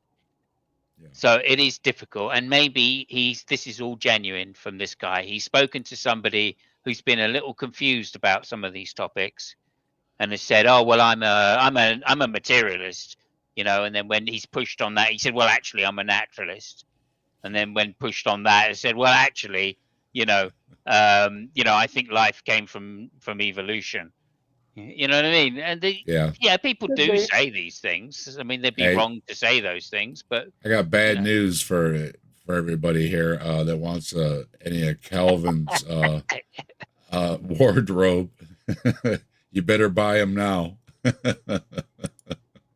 I've just remembered. I think it was Logic that Logic was the person who Logic was the person who did the video on him, and it's a funny video. I like it. I might. I think I might have seen it. I follow Logic, so Okay, there you go. he Yeah, does you would have great done. stuff. Yeah. Yeah. Logic and Sir Sick and Oh yeah, I do as well. So sick as well. Yeah. And Vice Rhino as well. That's another Vice one I like. Rhino. Yeah. Mm. That's Anyway, a lot Not of. only that, get this, we're just kind of we're finishing by plotting ahead here. Everything about us as human beings on materialism is also an illusion. what? So What? Everything is an illusion. Yeah. That's Okay. what he said. Yeah, it's not under materialism. It isn't. It's the opposite. In fact, Right. 'cause under again, idealism. it's demonstrable, right? Well, The- under idealism, everything is an illusion. Consciousness is the Yeah. foundation. Are Material illusions reality is material? the illusion. yeah, I don't know how a materialist can be into illusion. I mean, I can knock on my captive desk right here, and It's the same old thing. If you want me to prove it, I can always come round with a 2x4 and knock the shit out of you. right. That's really what you want. I mean, you know. Well, the desk seems to be holding up everything, right? Okay, You know, I'm good. Yeah. Do so you want to just try banging your forehead against it just to make sure, Dave? I've got a video for that, for those occasions. And the sound effects in it are actually me rapping on my desk. So Nice. Nice. when you see that in any of my videos, yeah, I was actually adding the sound effects because he was hitting like one of those cheap walls that didn't have a good thump, you know, and I didn't like the thump, so I added my own thump to it. Beautiful. the appearance of design is an illusion. It's just not really design. And the reason we know it's not design is because there's no evidence for the existence of God. No. No, There he we've already goes dealt- again. we've already dealt with that. Wait a minute. We got to get another piece of yarn here. Where did that one come from? Again, no. You can take biology classes and still go to church or temple or mosque or whatever you want to do on whatever day it is that you go to do these things. Take that piece of string off your wall. Take it down. Take it down. Yeah. Can I just point out? Yeah. Nerdy has said this rock looks designed. Well, actually, I think you'll find that if you go to San Francisco, you will find that a place called The Rock has a design in it. There you go. There you go. If you want to equivocate on the word rock, we can all do that, right? Or you could go watch some mud fossil stuff. Yeah. Or go and watch one of those movies that he made. Yeah, or it's Just Saturday. watch OnlyFans. Well, tomorrow night, Sunday nights, you can always go over to Maya's channel. She often talks about the mud fossilers over there. So Okay. they've got they see all kind of things in the rocks. Everything's been turned into a rock, including women's private parts. And I'll never look at a cave the same way again.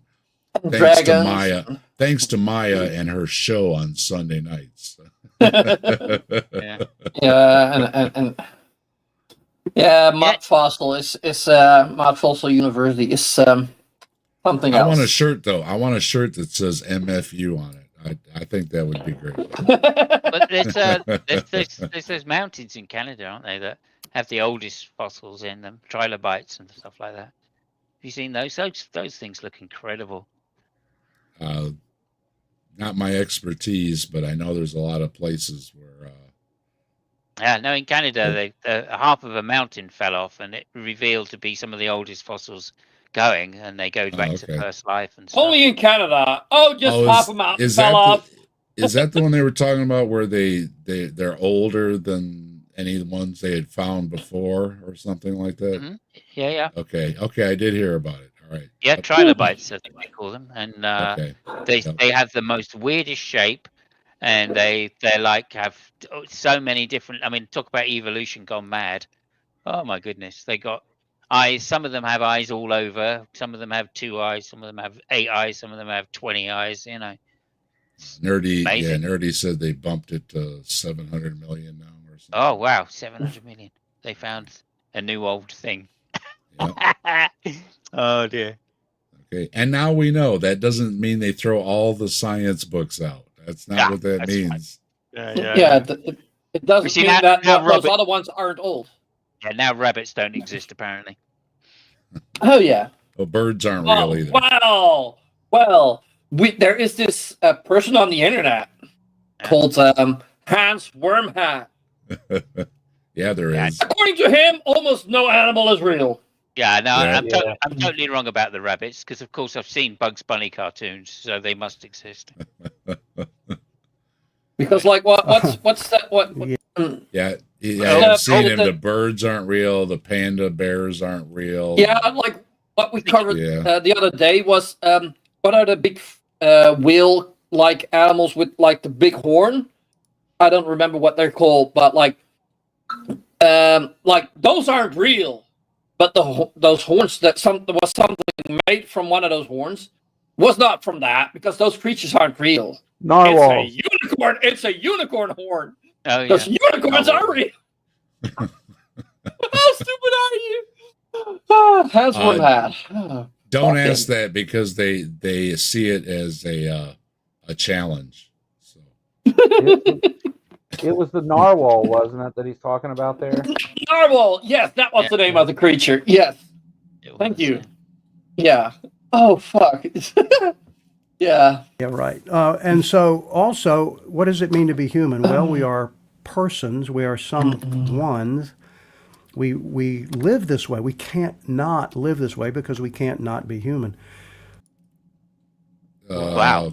I Okay. didn't know that. I didn't know that. I What? guess And there's I there's guess me, I can't there's me- not hang be on a minute. me. Hang on a Okay. minute. There's me dressing up at weekends. Oh, I thought I was a mermaid. I Oh my goodness. who knew, right? Ah, who And knew? you call your God all powerful. Oh man, that was terrible. That might have been the worst one yet. Oh, Yeah. I mean, like, does he think that bears aren't conscious? get my shocked face. Yeah, exactly. Does he think bears aren't conscious? Do you think bears can be anything they want? They wake up in the morning and go, "Do you know what? I'm going to be a daisy today." Sure. No, of course not. They're just going to go and shit in the woods like every other day, right? I can't not be this sexy. You're too- You're too sexy for Kentucky. Well, I do have teeth. There you go. You should be in high demand. And Yeah. shoes. Oh, dang. You Wow. got indoor plumbing too? I'm the trifecta, ladies. Mm.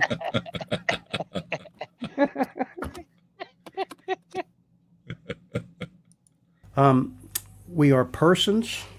We are. We persons. are conscious. We are aware We are of conscious. ourselves and our surroundings and other Yeah. Other species demonstrate Yeah. some consciousness, so that's not unique to us. consciousnesses, other persons. We have free will, and free will is a Do we? Well, we really, it though? depends who you ask. Yeah. Did he have any choice whether he said that or not? Do you think? Just saying. I'm not sure he did. Mm. I'm not sure he had any choice when he said that. There's people on all sides from all different angles debating free will or not. He has free Yeah. will because God demands it. So, I yeah, think, that's not a very solid argument to use because you've got so many arguments on both sides about free will and what it is. Like Simo said before, definitions, very vague what you mean by free will. To me, I often joke when somebody says, well, you wouldn't have free will. And I was like, well, show me your free will by holding your breath, right? Well, you don't have free will after a few seconds, right? You need, right? It doesn't last very long, no matter how much will you have. So where does free will go to? Well, free will is deciding which way you turn, left or right. Well, no, because you're going to say God already has that all planned out. So, at what point does the free will part kick in, right? Hmm. Yeah, just to put this in Yeah. here as well. Yeah, and if you're deterministic, right? Well, that goes out the window, right? So that's the point. I did. I'm just going to put it in chat in a minute. But State of the Onion here, which I called. Are we determined to have free will? Just There to you show go. that there is a problem right there. There it is. Yeah. Yeah. Up for grabs a little bit, at least limited free will. In other words, we could have done otherwise. I could have made this video or not. You could be listening or not. It's your choice. There is the element of choice. Now, on materialism, that's not possible, because on materialism, everything happens by natural law. We are determined. As far as we know, because that's all we can investigate scientifically. What do you want? Present Yeah. something Things aren't related. supernatural. But also, if you believe God is all-knowing, then you have no free will, because God already knows what you will do in the future, so it is Right, already yeah. set. Yep, it's already a part of the plan. So yeah, that's determined, and so yeah, there.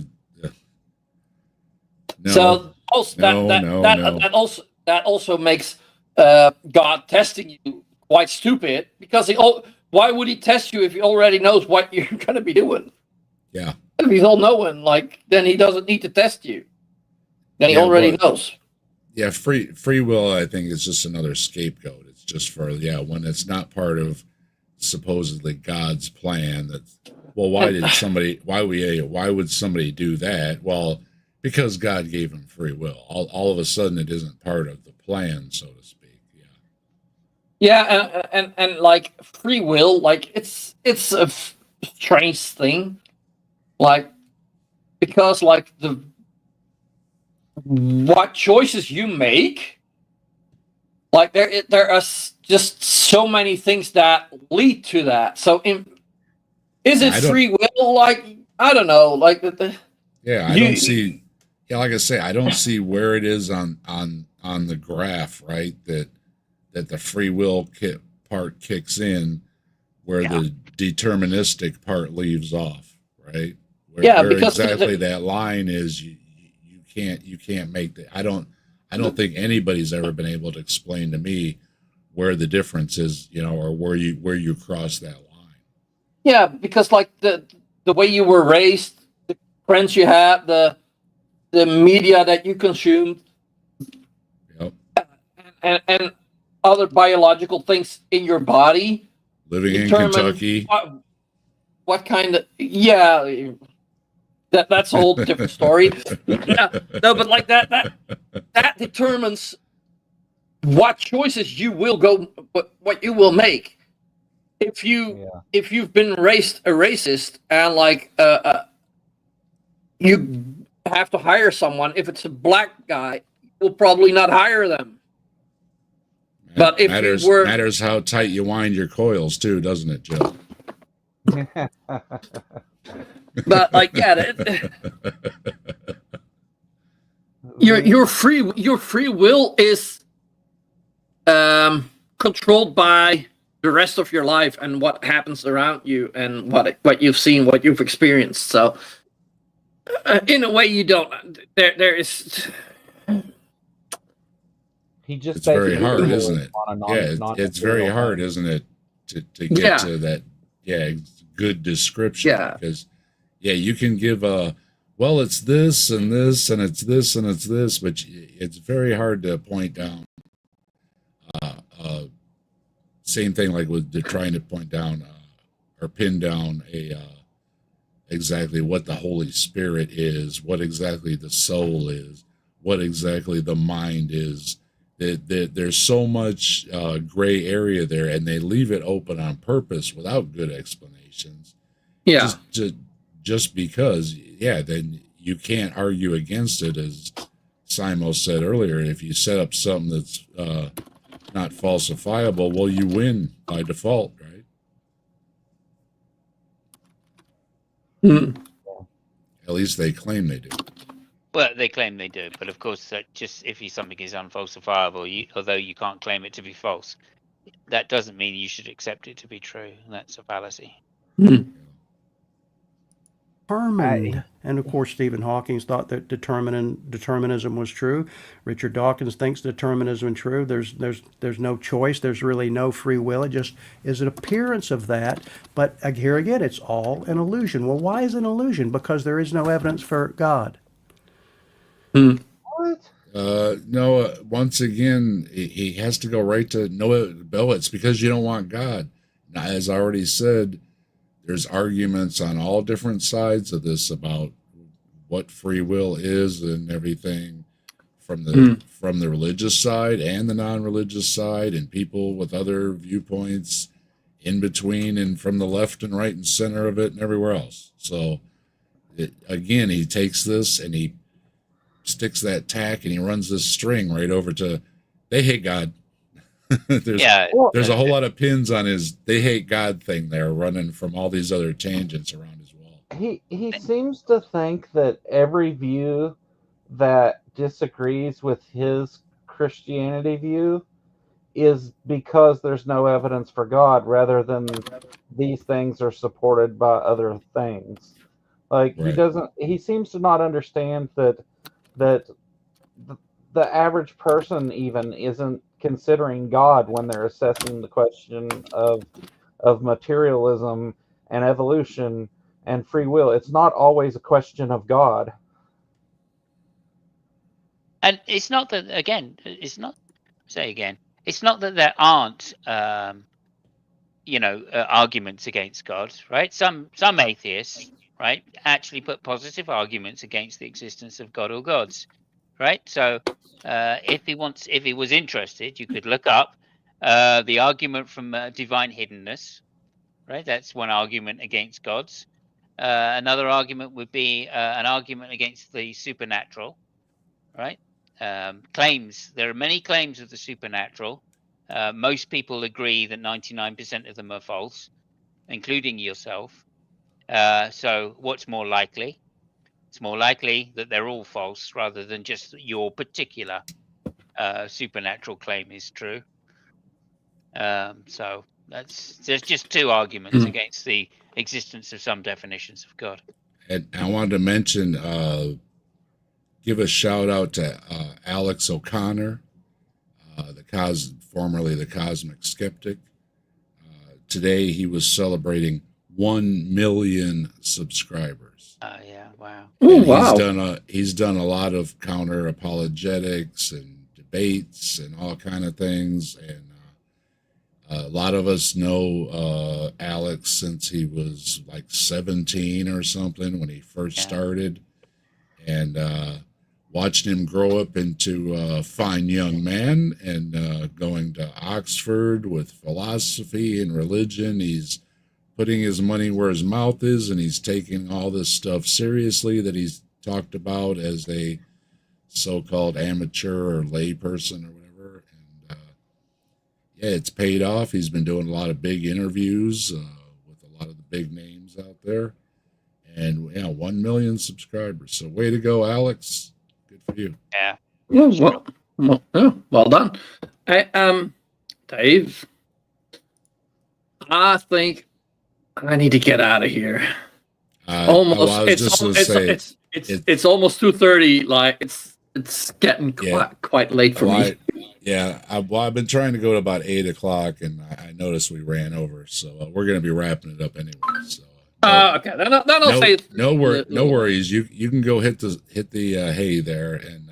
No. It's just no. If you're finishing up, then I think he's right about. Let's see if he's right. He's almost there. Yeah, he's almost there. Yeah. Okay. How about this one? Good and evil. This was what put me on the right track, I think, many years ago. But the existence of good and evil is just hardwired into our. Stop right there. Okay. Oh, good and evil. That's the one that put you on the right track. Okay. So that's obviously one of the oldest criticisms of what's called classical theism going. Yes. it's unanswered. It is a unanswered problem in theology. There's a branch of apologetics dedicated to just this one argument. Okay, and other than assertion and claim, it's just never been answered properly. So, and it relies on certain presuppositions, and the only way to get round it is to break one of those presuppositions, right? And of course, that's just limiting God, as you said earlier, Dave. So the very fact that this is where he started, right, just means that I can understand a lot more now about his position, because there isn't an answer to it. Yeah. There is no good answer to this problem other than saying God is either not omniscient, right, not omnipotent, or not omnipresent, right? Those are the only Yeah, three answers, and one of them's got to go. That's So one of the if- that's one of the black eyes with folks like William Lane Craig, because yeah, he's had to basically admit he doesn't have a good answer, and he's the answer guy. And when they say they don't have a good answer, and like you said, this isn't the first time they've tried to answer it over this is hundreds a very and thousands of years, ancient right? problem. Yeah, I mean, even before Christianity existed, this argument existed. So it's not unique to Christianity, even. Yeah, and I actually think like that. Pure good doesn't exist. Nobody is completely good. There's some people that are completely evil that have no good in them, but like completely good people, I don't think there are. Everybody has a bit of selfishness in them, or I don't know.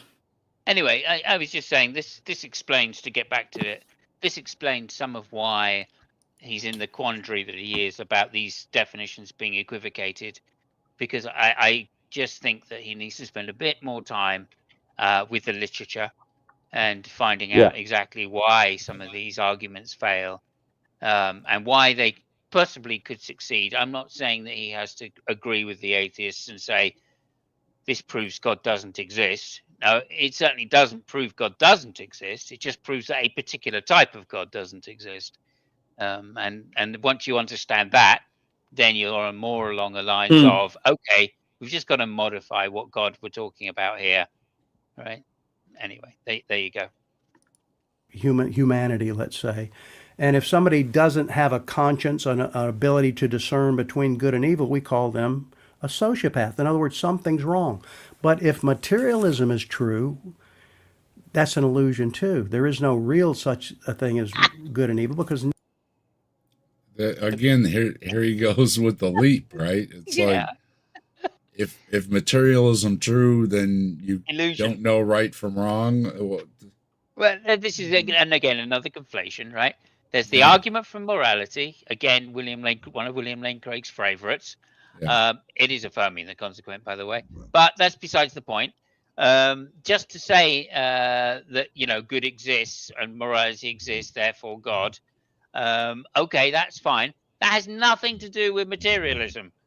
Absolutely nothing to do with materialism, and it's again nothing to do with something being an illusion or not being an illusion, right? No. You can have perfectly normal moral theories based just upon evolution, which is not an illusion, right? It's nothing to do with it being an illusion, right? And like or you said, can come up with non-natural. Even if you're an atheist, you can have non-natural ideas of where morality comes from, and still be an atheist. Okay. Simos and I already watched this, and it's not any better watching it again, is it? It's worse. It's worse. I flicked through it the first time and went, "Oh yeah, okay, well that's quite interesting." But no. Now I'm pulling it apart. I'm like, "Oh my god, this is terrible. It's terrible. This is not good." You need to write these arguments down, right, in terms in syllogistic form. I could see you reading from a piece of paper. That's brilliant. Yeah. But you need to write it down as premise 1, if God exists, then X, right? Premise 2, X, therefore Y, right? You've got to get it down in that form. And once you do that, you will see exactly how you're begging the question, or you're affirming the consequent, or it's just a tautology. You know. That's why they don't do it, because then it shows how stupid they are. Well, I mean, I don't think that's the case here. He's Well, not stupid. So and even if the I would benefit's not reject for that. us, yeah, if the benefits for his believing or believing audience, then once again, yeah, you want to be clear on these things so that Yeah, they're and that's understanding you as well. that's fine. Like, yeah, William Lane Craig has a syllogistic form of the argument for morality. Yep. Right? There's nothing wrong with saying this is William Lane Craig's argument. I think this has got some good merit. Here are the good points about it. Put it up on the screen, right? So you can read it out and say, this is what I think is good. And then we could critique that, right? And that would be fine. That would be a dialogue back and forth. And we'll you have know? another video to look at. Yeah, and that would be fine. But you just sitting there making up an argument as Win-win. you're going along, which actually is just illogical. It's just not going to work. No. Yeah. Nature itself doesn't have, there are no evil neurons or good neurons. They may help us survive one way or the other, but it doesn't mean that they're good. Our very existence is neither good nor evil, because it's all random, it's all chance, it just so happened. Anyway. Right, so stop there. So that's fine. You can say that. That's perfectly true. But that doesn't mean that the words themselves, the concepts themselves, have no meaning for us, have no use for us. Right? There's no Right. neuron that is number two. All right. Right. But number two has a lot of uses, right, for us. Right? Yeah, and that's the thing too. That Mathematics they seem is- to be is an exact dismissing. Sorry. They seem to be dismissing all this stuff. That's the wondrous creation of their God, right? Like, oh, it's just these neurons. It's just a brain. It's, and then, but on the same side, they'll say, oh, look at how wonderful, God sat down at the workbench and made us, by this. Yeah. And it also seems, you know what I mean? Like they kind of, Yeah. bad mouthing the creation when it's convenient that, oh, you're just a bunch of neurons. And it's like, well, isn't that how your God made us? Right? Yeah. Is that not the image of God? Yeah, exactly. So there you go. But like I'm just saying, like So back the at concept. There's a difference between the actual concept of good and evil, right, and how it's used within a human society, than the neurons themselves. I don't think anybody's going to disagree with that. Okay, but to say that because there is some difference between them, they can't be a process of the brain, right? That's where your logic is going to fall down, and it does fall down, right? We're saying that those neurons and the process by which those neurons interact with each other create the concept of good and evil, mainly to do with, in my personal opinion, to do with hormones and like what's the word I'm looking for, like dopamine or oxytocin, right? And the oxytocin system within the brain and the body, right? Those are what create ideas of empathy, right? And bonding between humans. And that's what gives rise to some idea of morality or good bonding with your child, bad killing your child, right? That's basically what you're talking about. So there are personally natural explanations for these concepts and how we use them. Right. And again, the fact that you're just saying it can't be this way, therefore it must be God, is classic God of the Gaps argument. Well, but at the same time, but he's using the terminology too, where, we can't just be neurons firing. Which, that is exactly what it is. Well, that's exactly a God of the Gaps argument. When you say, I can't, it's incredible. How did that happen? It can't be that, you know what I mean? Right. Well, okay, then that's just an argument from ignorance or incredulity. And that is a typical God of the Gaps move. Way. Now, let me just conclude. All right, here we go. A better explanation to bed. to God is that there is no evidence for God. Therefore, someone else should have already you have gone to bed, I think. embrace random, purposeless, undesigned, mindless reality. If that's true, think about this. If the appearance of design is an illusion, if my humanity is an illusion. I'm not really a person. I'm something, not someone. I'm really not But you're not magical goo. We've determined that.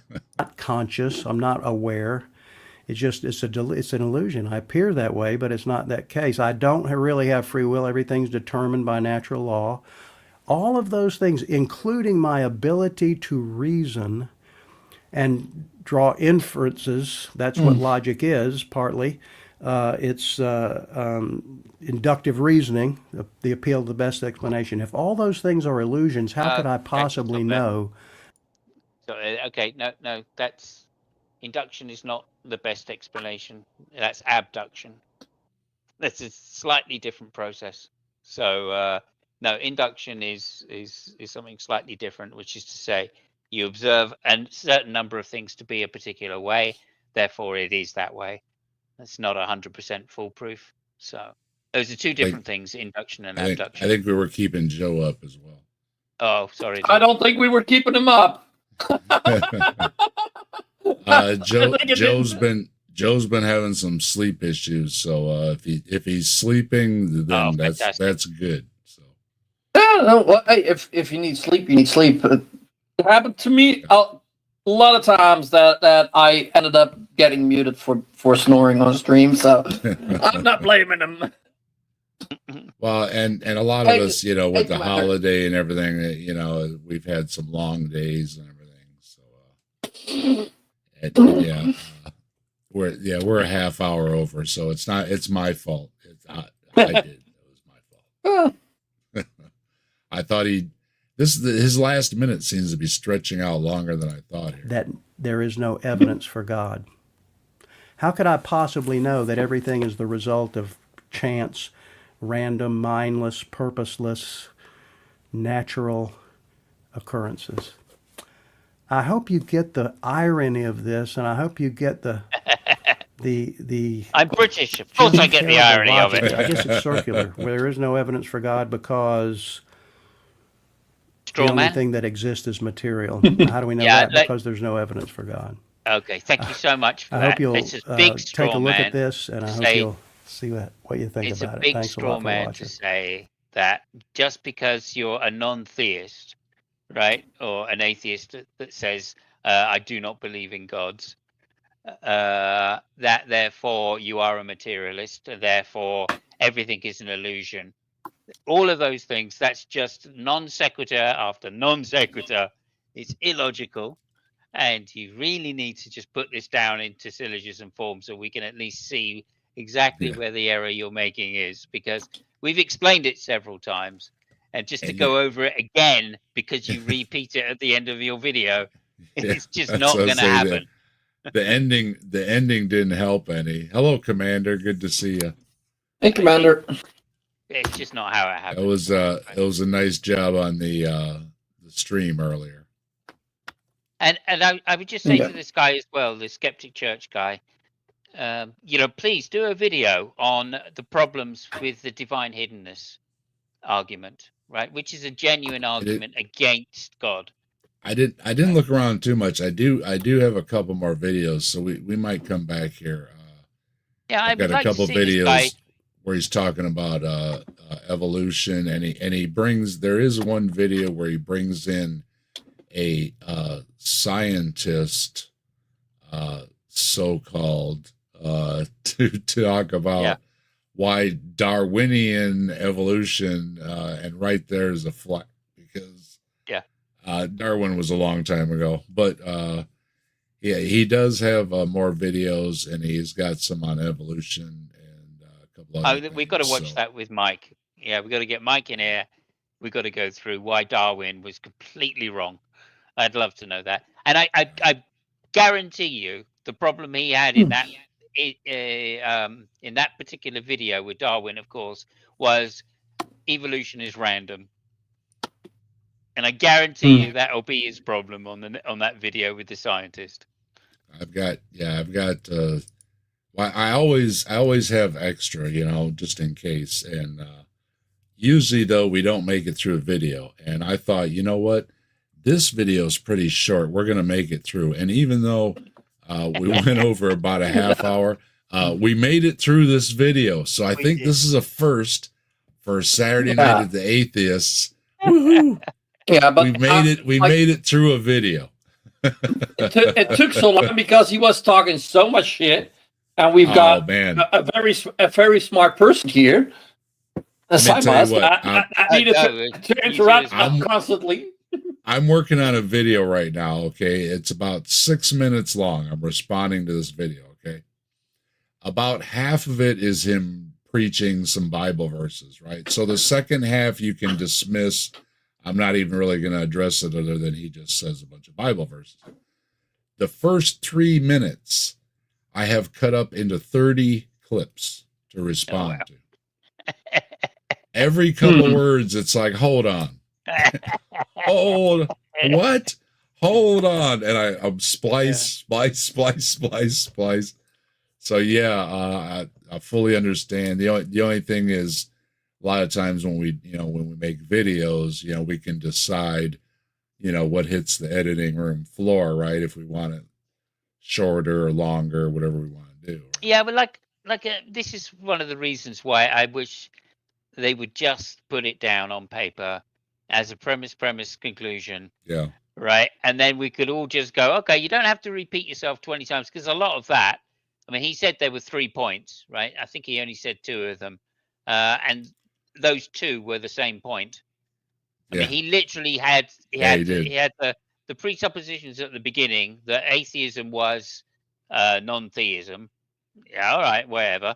And that was an argument for why God doesn't exist. No, that's not an argument for why God doesn't exist. Yeah. Right? That's the first point. It wasn't easy. Yeah. The it wasn't easy to follow. Materialism is naturalism. No, that doesn't follow either. There are different forms of materialism and there's different forms of naturalism. Some, believe it or not, you could be, there are different forms of empiricism which take the supernatural to be true. And that complicates things with those 2 subjects. And then thirdly, that when he comes down to his particular arguments, that it doesn't follow that just because somebody is a naturalist, right, and an atheist, that they necessarily hold to the fact that they have good arguments against God. That's not true either. Right? Yeah, so you need to pick your atheists once again. Just a little more carefully. When you put the tack in the string, you have to have something in between. Okay. Yeah, there you go. You got the tacks in the string there, but you were lacking on the stuff in between. Yeah, it's perfect. That is absolutely perfect. And we'd be happy. Like I say, we're offering advice. We say every week, please take this as constructive criticism. We don't mean anything personal. And we are sincerely saying that, it is good for us if you make better videos, and it's good for you if you make better videos. So it's a win-win for everybody. So and if nothing personal, good luck with your videos. And if you want to talk to an atheist, which takes the position that God does not exist, right? Then I believe God does not exist. I'd be happy to talk to you. I'm sure Dave would be happy to have you on the show, and we could talk about the different arguments against God's existence, other than there's no evidence, right? Which is not an argument against God's existence. And you can name us. You don't have to just say this atheist I talked to one time. You can say, hey, I was on with the Captive Desk. Go watch it, right? So if you want to make, an impression like that, you're welcome to come on.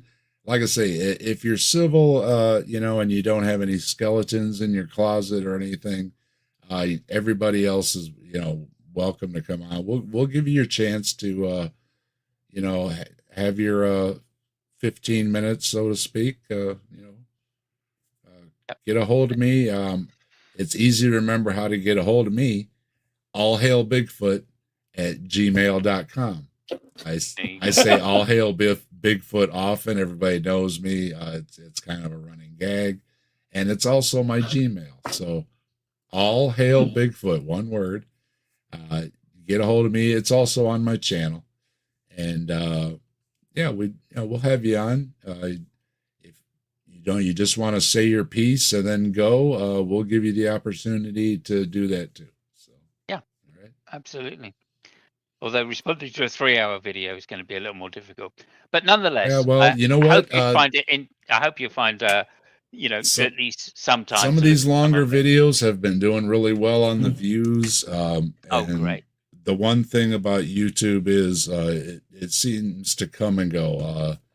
People were into shorts big time, and then people were kind of like, I want to see some longer videos. So,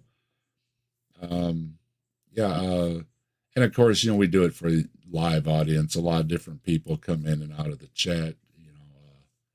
Obviously, as a lot of us know, we can't always stick on just one channel, and when 4 or 5 people are streaming, you try to spread the love around a little bit, right? So, no harm, no foul if, somebody just stops in for a half hour and then moves on. I've done it myself, right? And it's, people still get the views and everything and stuff, and you can go back and watch the rest later, right? But just to help people out when they're live, of course, it's always a good thing. So, but no, Fantastic. people have been watching our live shows on Saturdays. They've been doing really well. They seem to be popular. We get a lot of people coming through the chat too. And a couple of times I've seen some names I didn't recognize. So I always welcomed everybody, and welcome to all the regulars. And thank you everybody out there, including Crystal and everybody, for dropping links and stuff. I appreciate Yes, it as always. Especially thanks to Crystal. Thank you for subbing. I really appreciate that. And I want to thank everybody for being on tonight, including Brainless here and Simos. You're And welcome. as usual, Brainless, you can usually find over at Slim's channel. Go check out Slim Cyborg, subscribe. It's always a good time. He does a show usually 4 nights a week, different topics, including cryptids, my favorite. Slim, Yeah. Brainless, make sure you let me know when he's going to do the cryptids. I'll be there. So, Yeah. That actually reminds me. Obviously, Also, And- James. Slim is during the week, and on Fridays I'm often on Pipe Parrot on Fridays, and Okay. Saturdays or Sundays when the Deep State Annex is streaming. I'm there as well. That will be happening tomorrow as well. So Go over Yeah, there. maybe the commander wants to drop a link in the side of the chat. Yeah, you can drop the link there, Commander. You have a wrench. You can do that. Yeah. And Simos, of course, you can find at Simos Funk, right? That's right. I've just put the link in the chat. Also to mention that Kentucky Joe was here, and Yep. James as well. James Apperson. Yep, James Apperson was here. Yeah, Joe's mentioning in the chat that Joe, he's tired. get your ass to bed. Get Yeah, your like ass to bed. I already explained. Joe's been having some sleep issues. He's going to the doctor for it and everything. And go get some rest, Yeah. man. You Good luck need with that. Thank you rest. for coming on, Joe. It's a pleasure as always. Yeah, thanks for being on, Joe. And Joe and I go back and forth a lot on each other's channels. If you haven't had enough of Joe and I, Yeah. you can often find Joe on my channel, or you can find me over on Joe's channel at the Kentucky Atheist, and I believe there's a link in the description. Super smart guy, Joe. It's well worth those- going to check out his Yep. content. Yep, Joe's got great content, a lot of great guests he's had over there, including big names like Aaron Ra and Matt Delahunty. Good stuff over there at Joe's channel. I always have a good time hanging out with Joe. And of course, James Apperson was here. Follow James Apperson at James Apperson. And he also Another has super a smart guy. blog with a similar name. Good stuff. And I- Mike Go ahead. and Scott were through. They couldn't join us tonight, but usually they're here. Mike was having dinner with family, and I think Scott had some going on too. But I'm sure they'll be back another week. Of course, it's a holiday week here in the States, so not everybody's around this weekend and everything. So I'd just like to add in something, if I may, which was I sent you a link of that lady, and I don't know if you know, but she is a lecturer at a university on cryptids. Oh, okay, cool. So she's got a whole series of things. Look up her name. I think it's Deborah Hyde, is it? Sounds right. Yeah, I've got it saved. So yeah. Yeah. Well, make sure you look it up because it's right up your street. She's an expert in it, and she does European ones, of course, mainly. Yeah. But nonetheless, like I'm saying, Oh yeah, you'll find her in lots of. She does lots of interviews and stuff more than her channel. Her channel's quite limited. I sometime this week I want to do something about the 200 IQ guy because he really bugs me, and he did a thing with Michael Knowles, and they both bug me, and yep, me too. He laid it out for Mr. Super Genius. There's a little part in there. I'll give this little part away. He says, in case you haven't seen it, spoiler alert. He says that the they out there, right, the powers to be and everything and stuff that are running everything, they want the one world government and everything. And he got asked, well, then how did Trump get elected? And they're like, oh, he snuck through. They weren't paying any attention and everything and stuff. He said, but they corrected that, didn't they? They didn't let him get reelected, did they?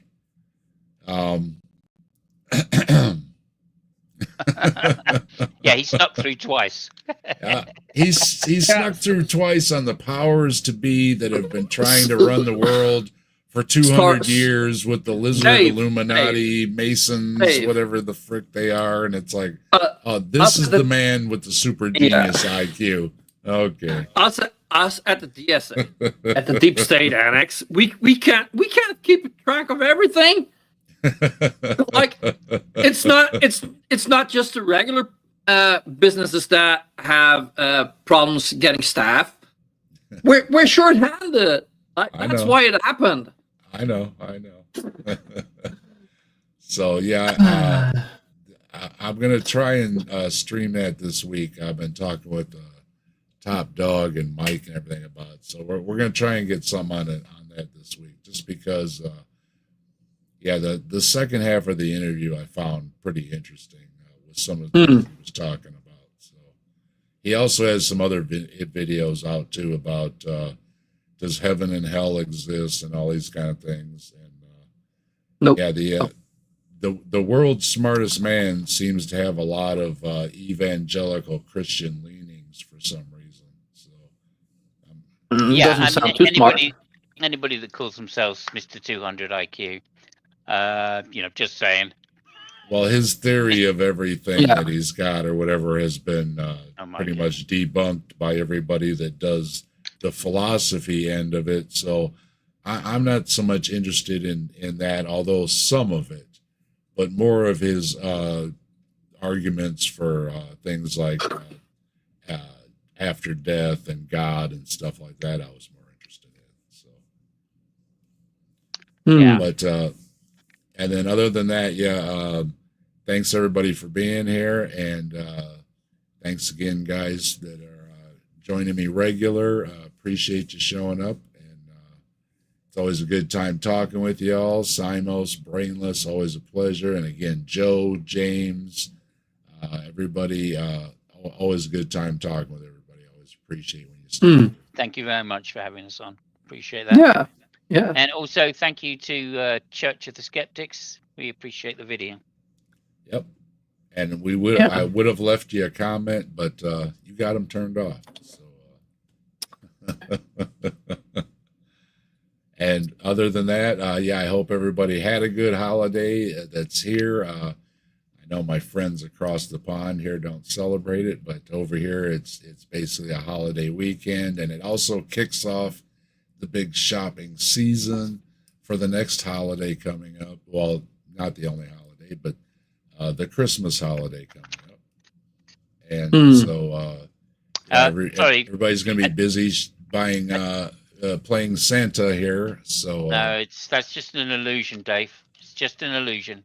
Presents are an illusion. And see my recent video I just made on is believing in God and Santa the same thing? The same. And Yeah. give that video a watch. And if you would please give me a like, drop me a comment. And if you're not subscribed, I'd appreciate a subscription too. Over 400 subs now. Appreciate everybody.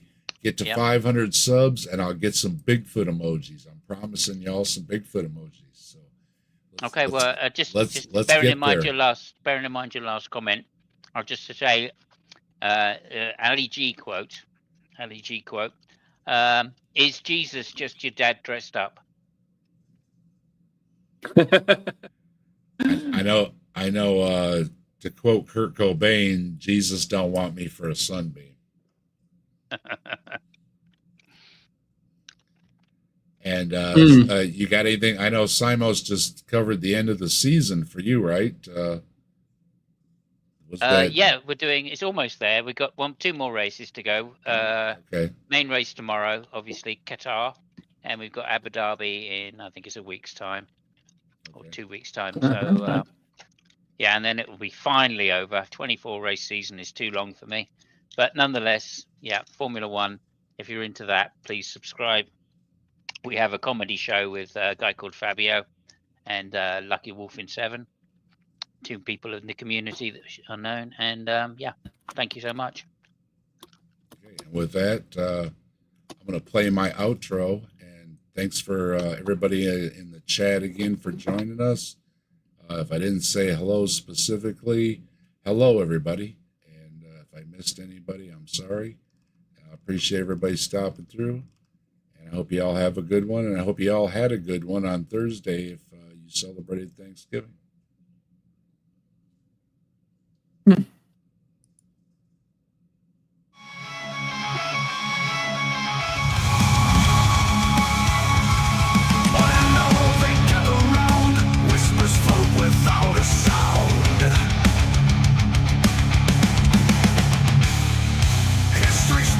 Tales of lore knocking at the captive desk's door.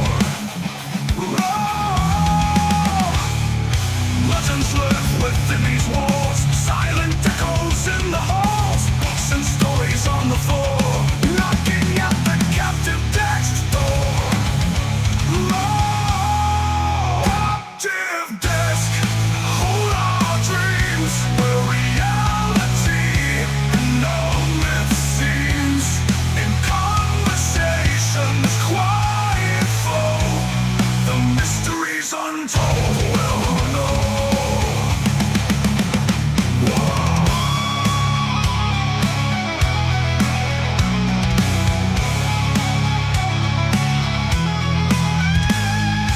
Legends live within these walls, silent echoes in the halls, books and stories on the floor, knocking at the captive text. Nerves are wide, hearts are keen, pages turn to secret scene, ancient maps and hidden lore, knocking at the captive text door.